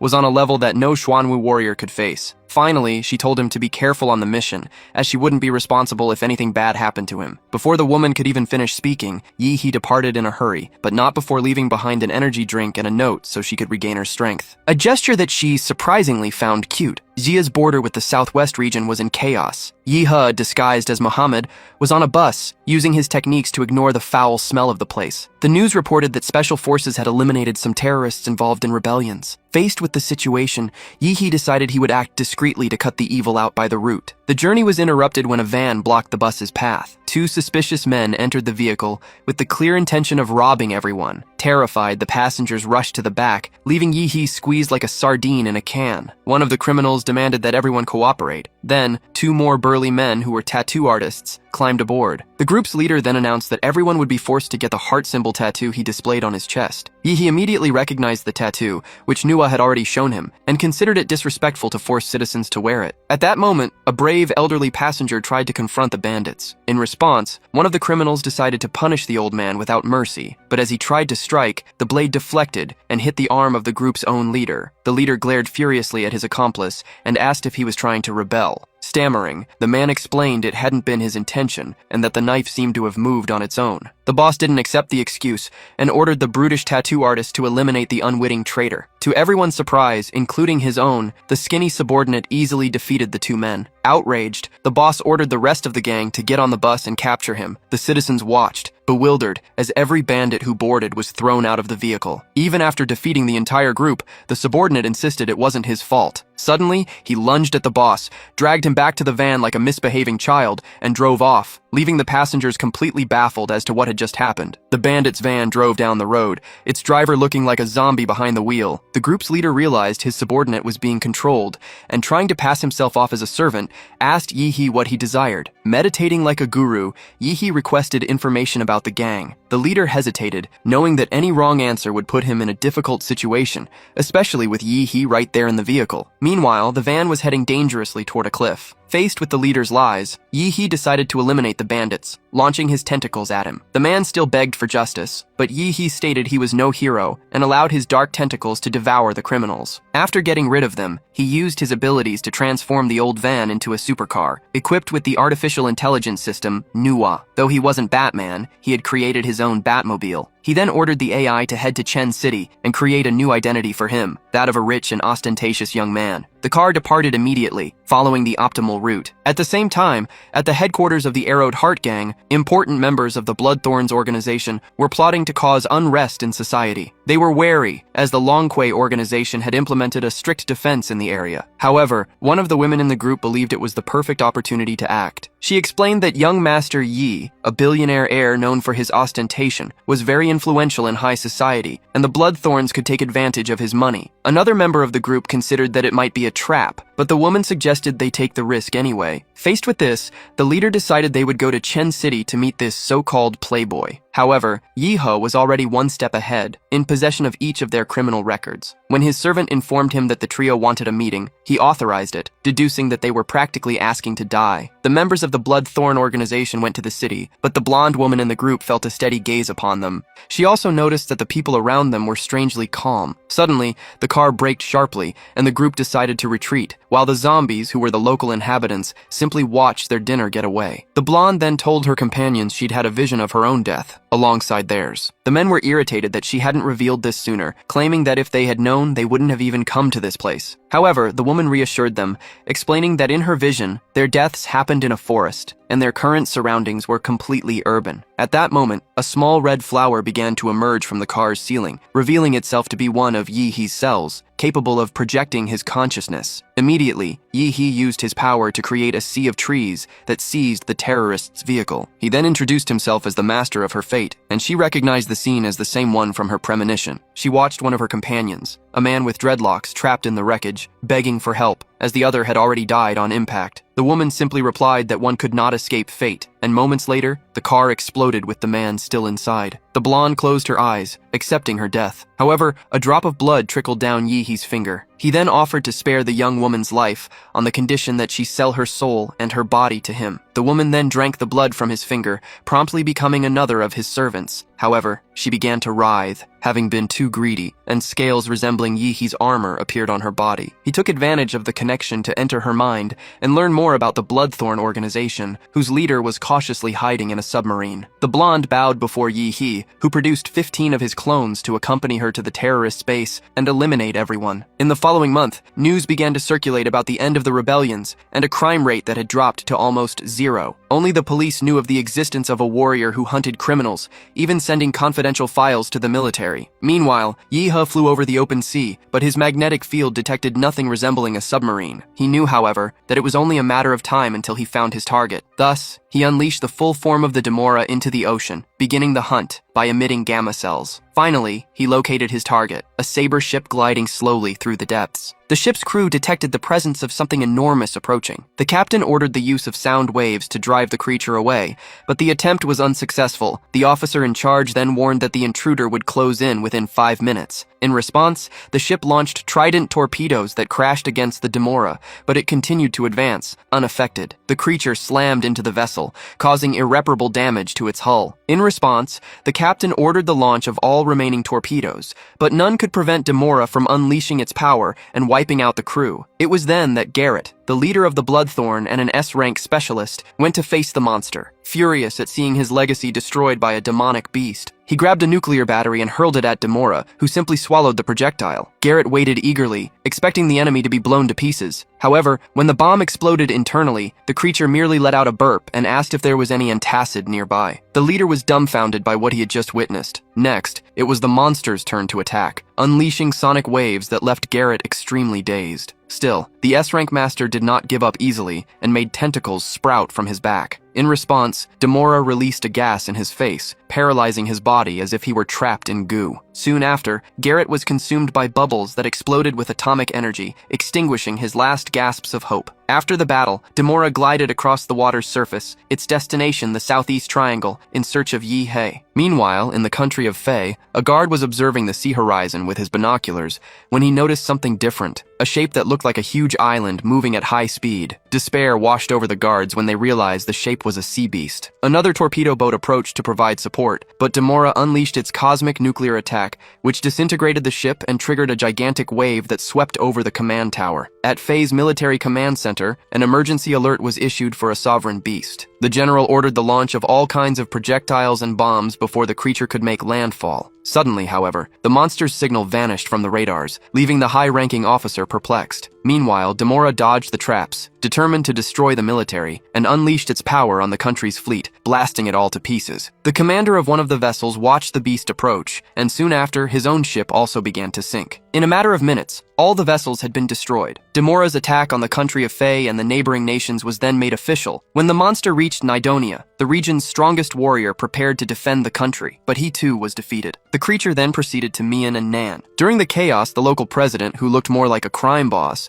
hastily fled in his plane to avoid being devoured. However, a small fragment of Yi-He remained stuck to the aircraft's window. The fragment of Yi-He, which identified itself as Supreme Leader Y, slipped into the plane through its crevices, greatly startling the crew. One of the agents tried to confront it with a super punch, only to have one of Yi-He's tentacles thrust into his body. Then, Gina's arms pierced all the other men on board, leaving no survivors. Meanwhile, in the country of Nan, the creature known as Demora was wreaking massive destruction, annihilating everything in its path. Yi-He considered itself a living legend for having caused that massacre. From a distance, Pavle Adu, a Western warlock known as the Ice Demon King, observed the devastation. He had a habit of collecting ice trophies from the beasts he defeated, and adding Demora to his collection had become a matter of honor. The warlock's mission was to take the monster to the center of Zia to receive a very valuable reward. Legend had it that from time to time, a sinister witch was born in the West. In ancient times, she was said to have been responsible for the fall of Atlantis, the eruption that destroyed Pompeii, and the Black Death, which decimated half the continent. Because of this,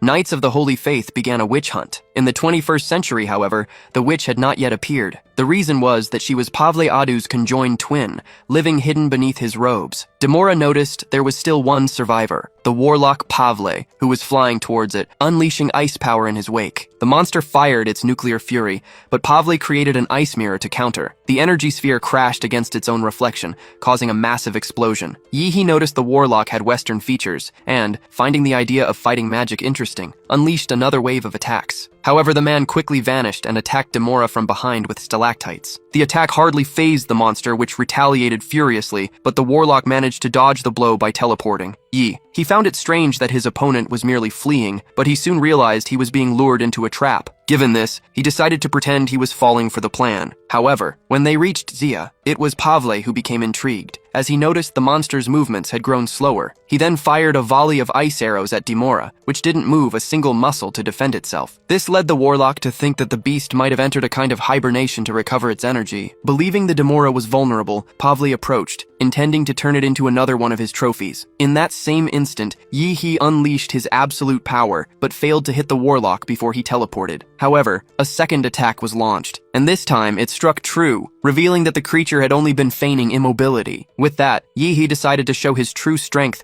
and hurled his opponent to the ground. Pavle rose furiously, but the protagonist was already right behind him, whispering in his ear that he knew about the girl hidden beneath his robes. The warlock was incredulous, realizing his adversary knew his sister's secret. Yi He then announced he was there to kill him and commanded the Shadow Tree, the Demora, to attack. However, being an expert in dark magic, Pavle conjured a magic circle that began to freeze the Demora from its roots to its crown. He had access to an infinite source of mana, supplied by his witch-blooded sister. In mere moments, the Demora turned into an ice statue, and Pavle gazed upon it like an artist before his masterpiece. Suddenly, the plants that made up the creature began to turn golden and shatter the ice that bound them. The warlock couldn't believe he was losing a contest of magic. Pavle considered the situation a mockery. He, who had been bullied as a child for sharing his existence with his sister, refused to suffer another humiliation. Therefore, the warlock summoned an extremely powerful tornado towards Demora. Yi He, however, did not feel threatened and activated the Supreme Leader for Image Control mode, unleashing several simultaneous techniques. As the typhoon approached, the creature responded with fire. Several incandescent flowers began to appear, until the giant monster spat an immense blaze that consumed everything around it. The heat was so intense that the man of ice began to melt, and thus he failed to see the giant's hand coming for him. He managed to escape being crushed by a hair's breadth and hid among the clouds to recharge his energy and prepare a final blow. His truce was short-lived, as the giant's fingers soon emerged from the mists, revealing Yi He mounted on his monster's head. The clash between fire and ice resumed,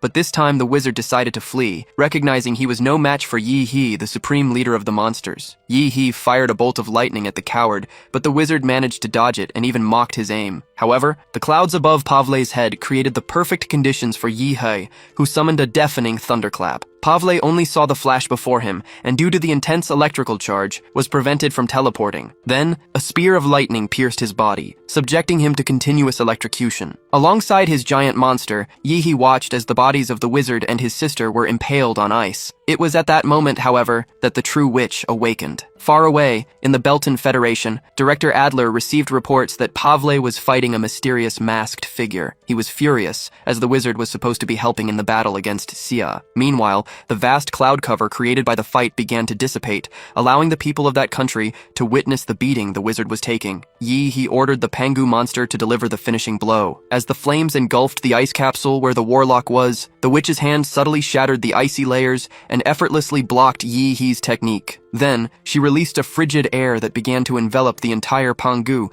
making Yi He realize that the woman was even stronger than Chuzhou. The giant monster began to break apart, like a mountain crumbling into rocks. From a distance, Director Adler was stunned to notice that the witch of the century had awakened, making the surroundings absurdly cold. The man feared that the planet would turn into a new ice age, and considered using the Eastern secret weapon stationed in space. However, one of his agents reported that Yi He had already subdued the witch, as he was gripping her firmly with his tentacles. Despite this, she broke free as if she could split her own body into several parts, only to reassemble herself afterward. Yi He was surprised by the witch's ability to transform into pure energy. Faced with this, he decided to devour her, revealing his celestial net of tentacles, which quickly enveloped the abomination. The capture was so successful that Yi He even licked his lips, as if facing a tasty treat. The witch let out a deafening scream, which Yi He could hear even from outside. He judged that while the woman possessed primordial strength, she lacked intelligence. Suddenly, she replicated the form of Pangu using pure ice, but Yi He's repertoire was immense, and he promptly responded with the 1,000-hand form of the solar disk. Impressed with Yi He's capabilities, the director wanted to know who that fighter was. In response, the country's AI displayed images of his battle against the three-headed beast in Huadu, leaving the man intrigued by the mention of the Monster Organization and the codename Demonic Eye. Meanwhile, the clash of giants raged on, and the ice Pangu even lost one of its horns. Even so, the witch continued to cast massive spells. Seeing her as an unruly child, Yi He invoked the flaming form of Zhulong and attacked with a fire dragon, which was stopped by ice spikes. For Yi He, however, that was more than enough, and he charged directly at his opponent. The instant he was about to touch her, absolutely everything around turned to ice. The witch then rose, smiling, but this time her body was engulfed in flames. Yi He suppressed the woman's existence and consumed her, aiming to refine her and bring her under his command. He then destroyed the Belton satellite spying on the battle and considered all of southeastern Korea pacified. For this reason, he used the cloud-stirring technique, deciding to conceal his form until his integration with the witch was complete. Meanwhile, at Longquay headquarters, the director was receiving information about the rebellion attempt by the Southeastern Triangle countries against Sia. Although he had allies to promote world democracy, he was more pleased with Demora's support. However, he felt apprehensive about the appearance of the monster organization, as well as the emergence and defeat of the 21st century witch, which hinted at a nebulous future. Yi He, for his part, received a legendary item for successfully capturing the witch. He resolved to return to his country while observing the enemy populace, which had been completely eliminated, and concluded that he had to act that way for the good of Sia. He had become the world's guardian, but also its bloodiest and cruelest tyrant. Because of this, Yi He accepted the blood debt he had acquired for the thousands of lives mercilessly reaped. Now, he decided it was time to deal with the 9 families of Huadu and send those ancient mummies back to their sarcophagi. After the region was retaken, colleges returned to normal, and civilians could once again breathe easy. The students returned to their academic routines, and the main topic of conversation was always the masked man and Demora, who had made all the difference in the war. Photos of Yi He's monsters were even circulating, treated almost like collectibles. As one of the students speculated that the masked man could be among them, the others bowed to Yi He, who had just entered the Dragon's Blood headquarters. He greeted the young men who were surprised to receive a greeting. However, the protagonist had only one thought in mind to defeat the 9 families of Huadu, to find his good old friend, Chuzhou. Chuzhou was meditating in the training room to raise his martial chi when Ouyang appeared to inform him that someone wanted to see him. The boy smiled, thinking it would be Yi He, but the vice president commented that it was another illustrious person. Chuzhou then went to meet Chu Fengqi, the firstborn of one of the 9 families of Huadu and a sort of half-brother to the hero. Immediately, Chuzhou remarked that Fengqi's family had hidden during the war. The wealthy young man did not object but defended himself, stating it was for a good reason, as the country was greatly weakened, and it was time for the 9 families to take the reins of the situation again. Chuzhou, however, was unwilling to listen to that nonsense. Even so, Fengqi extended his hand, offering the boy an alliance. The offer was promptly refuted by Chuzhou, who declared that his surname did not come from the Huadu lineage. Fengqi withdrew, already expecting such a reaction, but commented on the glory achieved by Dragon's Blood and asked if Chuzhou would like to become the association's president and the representative of all Huadu students. The boy was paralyzed for a few seconds, but left without paying any attention to the playboy, who still insisted on the matter. Then, Chuzhou remarked that not even in his thoughts would he stand a chance against Yi He, the current president of the association. Feeling disrespected by the refusal, Chu Fengqi activated his insane power, as his family needed the support of the Huadu students. The force was so great that Chuzhou even staggered. Faced with this, the rich kid gave the boy one last chance to accept the offer and become powerful. Chuzhou realized he was in an illusion as blood cascaded before him. A sinister monster appeared, accompanied by a bizarre masked figure, whom Chuzhou judged to be the warrior responsible for decimating several sovereigns. He then wanted to know what that being was doing in Huadu. The being, who possessed a demonic eye, invited him to join the monster organization. Curious, Chuzhou asked why that sovereign was interested in him. The demonic eye replied that the boy's monster destiny was of interest to his organization. Still thoughtful, the young man wanted to know if Yi He was also part of the group. The masked man confirmed, which led Chuzhou to accept the proposal immediately. The sovereign said he would look for the new member at night and decided to help him with the current impasse, firing a laser into Chuzhou's body that enhanced his martial IQ. Back in reality, Chu Fengqi sensed the evolution in the boy's bloodline, but he was not intimidated and also raised his martial level. The two attacked at the same time,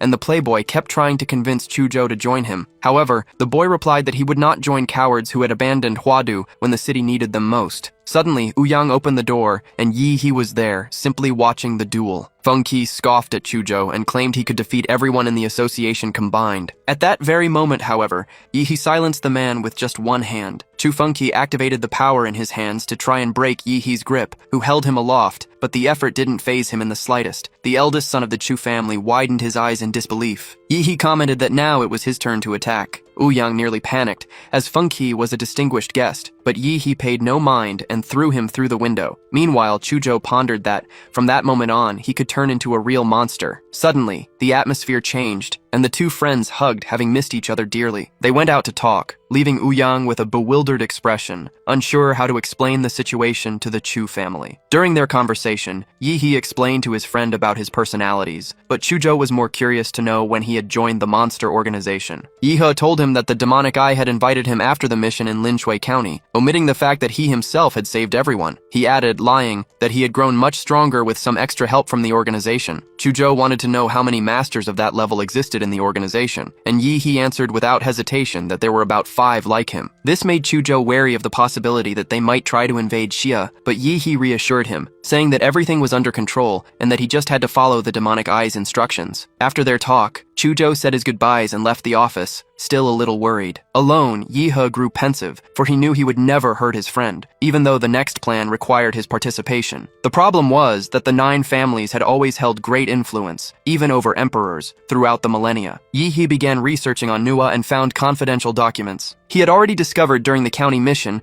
with the demon Barros that faith was the greatest source of energy. The documents revealed that since the beginning of Xia, the mages and alchemists of the First Dynasty had created technologies to absorb this force called Dragon Qi, which bound the royal family to the nation's destiny under the emperor's orders. This meant that if one of the royal families suffered a catastrophe, they could manipulate this Qi to cause natural disasters throughout Xia. For this reason, Yi He knew that eliminating the 9 families was an extremely risky mission for the entire population. The solution was to steal the Dragon Qi, which was the source of their power and confidence. The method to do so was also described on Nuwa. Every 70 years, the families chose one of their members to be the guardian of the Qi. This person was chained and isolated, serving as a living vessel for the power. Despite it being a cruel method, Yi He needed to transfer this Qi to Chuzhou, as he possessed royal blood. However, he promised himself he would find a way to save his friend at the end of the process. With the plan laid out, Yi He went to find Chuzhou, assuming the form of the demonic eye, and began a baptism ritual to increase the new member's power. In agony, Chuzhou covered his eyes. The demonic eye revealed that it had injected him with an energy that would make him see the world differently, and then baptized him as its disciple with that exclusive vision technique. In response, Chuzhou thanked him and called him master. All of this was happening in the boys' room while he meditated. Yi He ordered the new disciple to wash the blood from his eyes with the water from the air. While the new technique was integrating into Chuzhou's eyes, Yi He also granted him the necessary energy to glimpse the spiritual world and strengthened his entire body with his YH cells. By making Chuzhou's body more resilient, Yi He believed he could finally withstand the dragon's qi, which was necessary to complete his mission. Afterward, Yi He went to visit his master, Gong Ke, who was quite irritated because he had disappeared without a word. However, the young man used his charisma and showed her the gift he had brought to calm the situation, earning her forgiveness. She then asked what he wanted. Without beating around the bush, Yi He said he needed the second half of the scripture of Bodhi of the murderous heart. The woman was impressed to learn that her student had already surpassed the Grandmaster level, but she felt proud and put on her glasses to review the material and help him. Meanwhile, Yi He's clone, in the form of the demonic eye, was training Chuzhou to use his new powers. The young man concentrated and his pupils dilated in an unusual way, allowing him to see the world through the eyes of causality. Upon seeing the world through causality, Chuzhou felt much more sensitive and became confident that he could defeat his past self in just 3 minutes. However, the demonic eye explained that this power also allowed him to create illusions and manifest colossal divine forms. Suddenly, Chuzhou's eyes began to burn, and his master clarified that he would need to train hard to control and increase his proficiency with the new technique. After a few hours, Chuzhou was exhausted, but he had no intention of giving up. His master handed him a small case, stating that the learning process wouldn't happen overnight. Upon opening it, Chuzhou came face to face with a slime that seemed to welcome him, and he jumped back in surprise, thinking it was a beast. Yi. He reassured him and introduced the creature as Ah Fei, a great friend. Chuzhou commented that the creature resembled Yi He himself. Then, the slime began to rub against the young man, who felt his life force promptly increase. At this, the demonic eye ordered him to continue his training. Meanwhile, in the imperial capital of Gunan, the elders were furious about the disrespect Chu Fengqi had suffered. Their fury intensified because the president of the Dragon's Blood Association himself had admitted to humiliating the young man,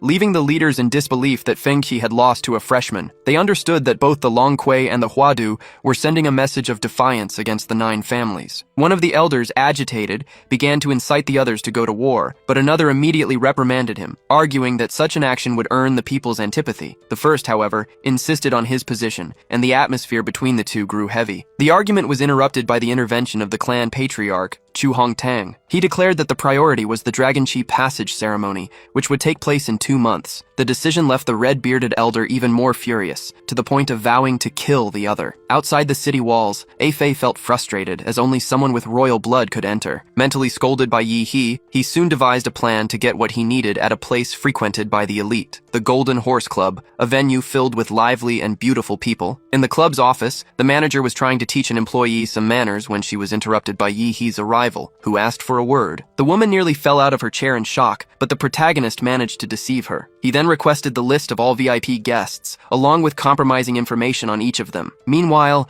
a man known as Master Liu arrived in the main hall. Despite his arrogant demeanor, he was revered by those present. However, the heirs of the local families did not seem pleased with the presence of the nobles from Huadu. Liu made his way to a VIP seat and asked what the establishment had to offer. An employee commented that the city had the best women. The noble then wanted to know if it was true that the city's #1 warrior was a woman. The employee, in a fawning tone, replied that the warrior worked for Longquei and that for that reason, they didn't usually get involved with that group. The response irritated Liu, who was displeased to learn that the people of Gunan were still undecided on whom to support. Suddenly, Liu smashed a bottle over the employee's head and declared that Jia belonged to royalty, not to Longquei. Then, the noble walked away, scorning the people of the city. His path was blocked when he bumped into one of his own bodyguards and was immediately subjected to an illusory vision created by Yi He, in which he saw a magical beast before him. Liu tried to look for an alarm but was struck by the protagonist's needle finger technique. The attack caused his head to swell like a bladder and explode before his companions, who were covered in blood and began to cry for help. With a sadistic expression, the protagonist told them to calm down, stating that he was just playing with them as if they were babies. The third heir of the Liu family, who had been spared, tried to negotiate with Yi He. However, instead of talking, Yi He prepared his needle finger attack and plunged it into the center of the young man's forehead. He ironically thanked the heir for identifying himself, allowing A Fei to enter his body and possess him, leaving the few remaining survivors stunned. Taking control of the young Liu's body, A Fei received Yi He's order to turn the others into servants. After giving the order, Yi He departed. With an agent now infiltrated in the imperial city, the protagonist could begin his sewing mission. To do so, he needed to enter a deep meditation to spread the infection, as the process carried out by A Fei only worked on weak-minded individuals. Furthermore, to save Chuzhou, he needed to deeply understand the dragon's qi, which required him to match his spiritual strength with his physical strength, Yi. He knew he could only achieve this evolution through the causal energy manifested through his eyes. Therefore, he activated the 10-headed hyena to awaken this power immediately. His body began to turn golden, and the new power he acquired seemed greater than he had ever imagined. 2 months later, Yi He, now referred to as the demonic eye, was training with Chuzhou. He asked his disciple to show how much he had evolved so that he could grant him a new state of causal energy through his sight. In response, Chuzhou opened his eyes. Unleashing all his power, Chuzhou released the beast form through his icy aura, making his master, the demonic eye, proud. His master, in turn,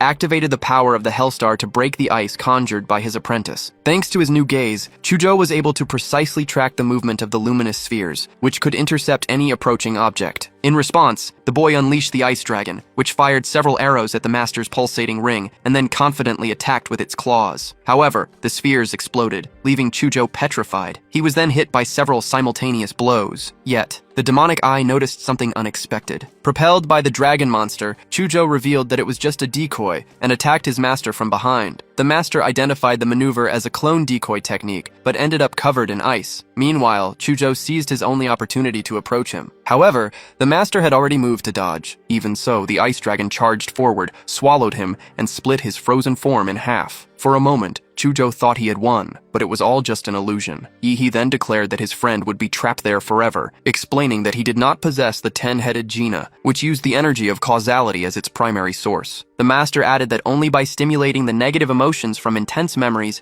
could Chuzhou reach his peak. Immersed in the illusion, Chuzhou saw himself as a child, chained and cold. His father was crouching before the clan patriarch, who was ordering him to eliminate the woman by his side. The man begged the old man, who was also his father, to spare their lives. However, the patriarch showed no mercy, especially since his son had shamed the Chu family name by running away with a commoner and conceiving a bastard. The mother pleaded for her son to be spared, promising to give her own life in return. Outraged, the young Chuzhou ordered his father to show his grandmaster strength and escape with his mother. As the old man's hand rose for the execution, Chuzhou despaired. The hand came down, and in her final moment, the mother wished for her son to become a true warrior. The boy screamed and, in his fury, managed to break the chains, awakening his power. The demonic eye watched intently. Sensing his disciple had succeeded, Chuzhou opened his eyes. His expression already changed. He now understood how the eyes of causality worked and felt grateful to have seen his mother one more time, in addition to having acquired special techniques for each eye. The master explained that only those who carried a profound pain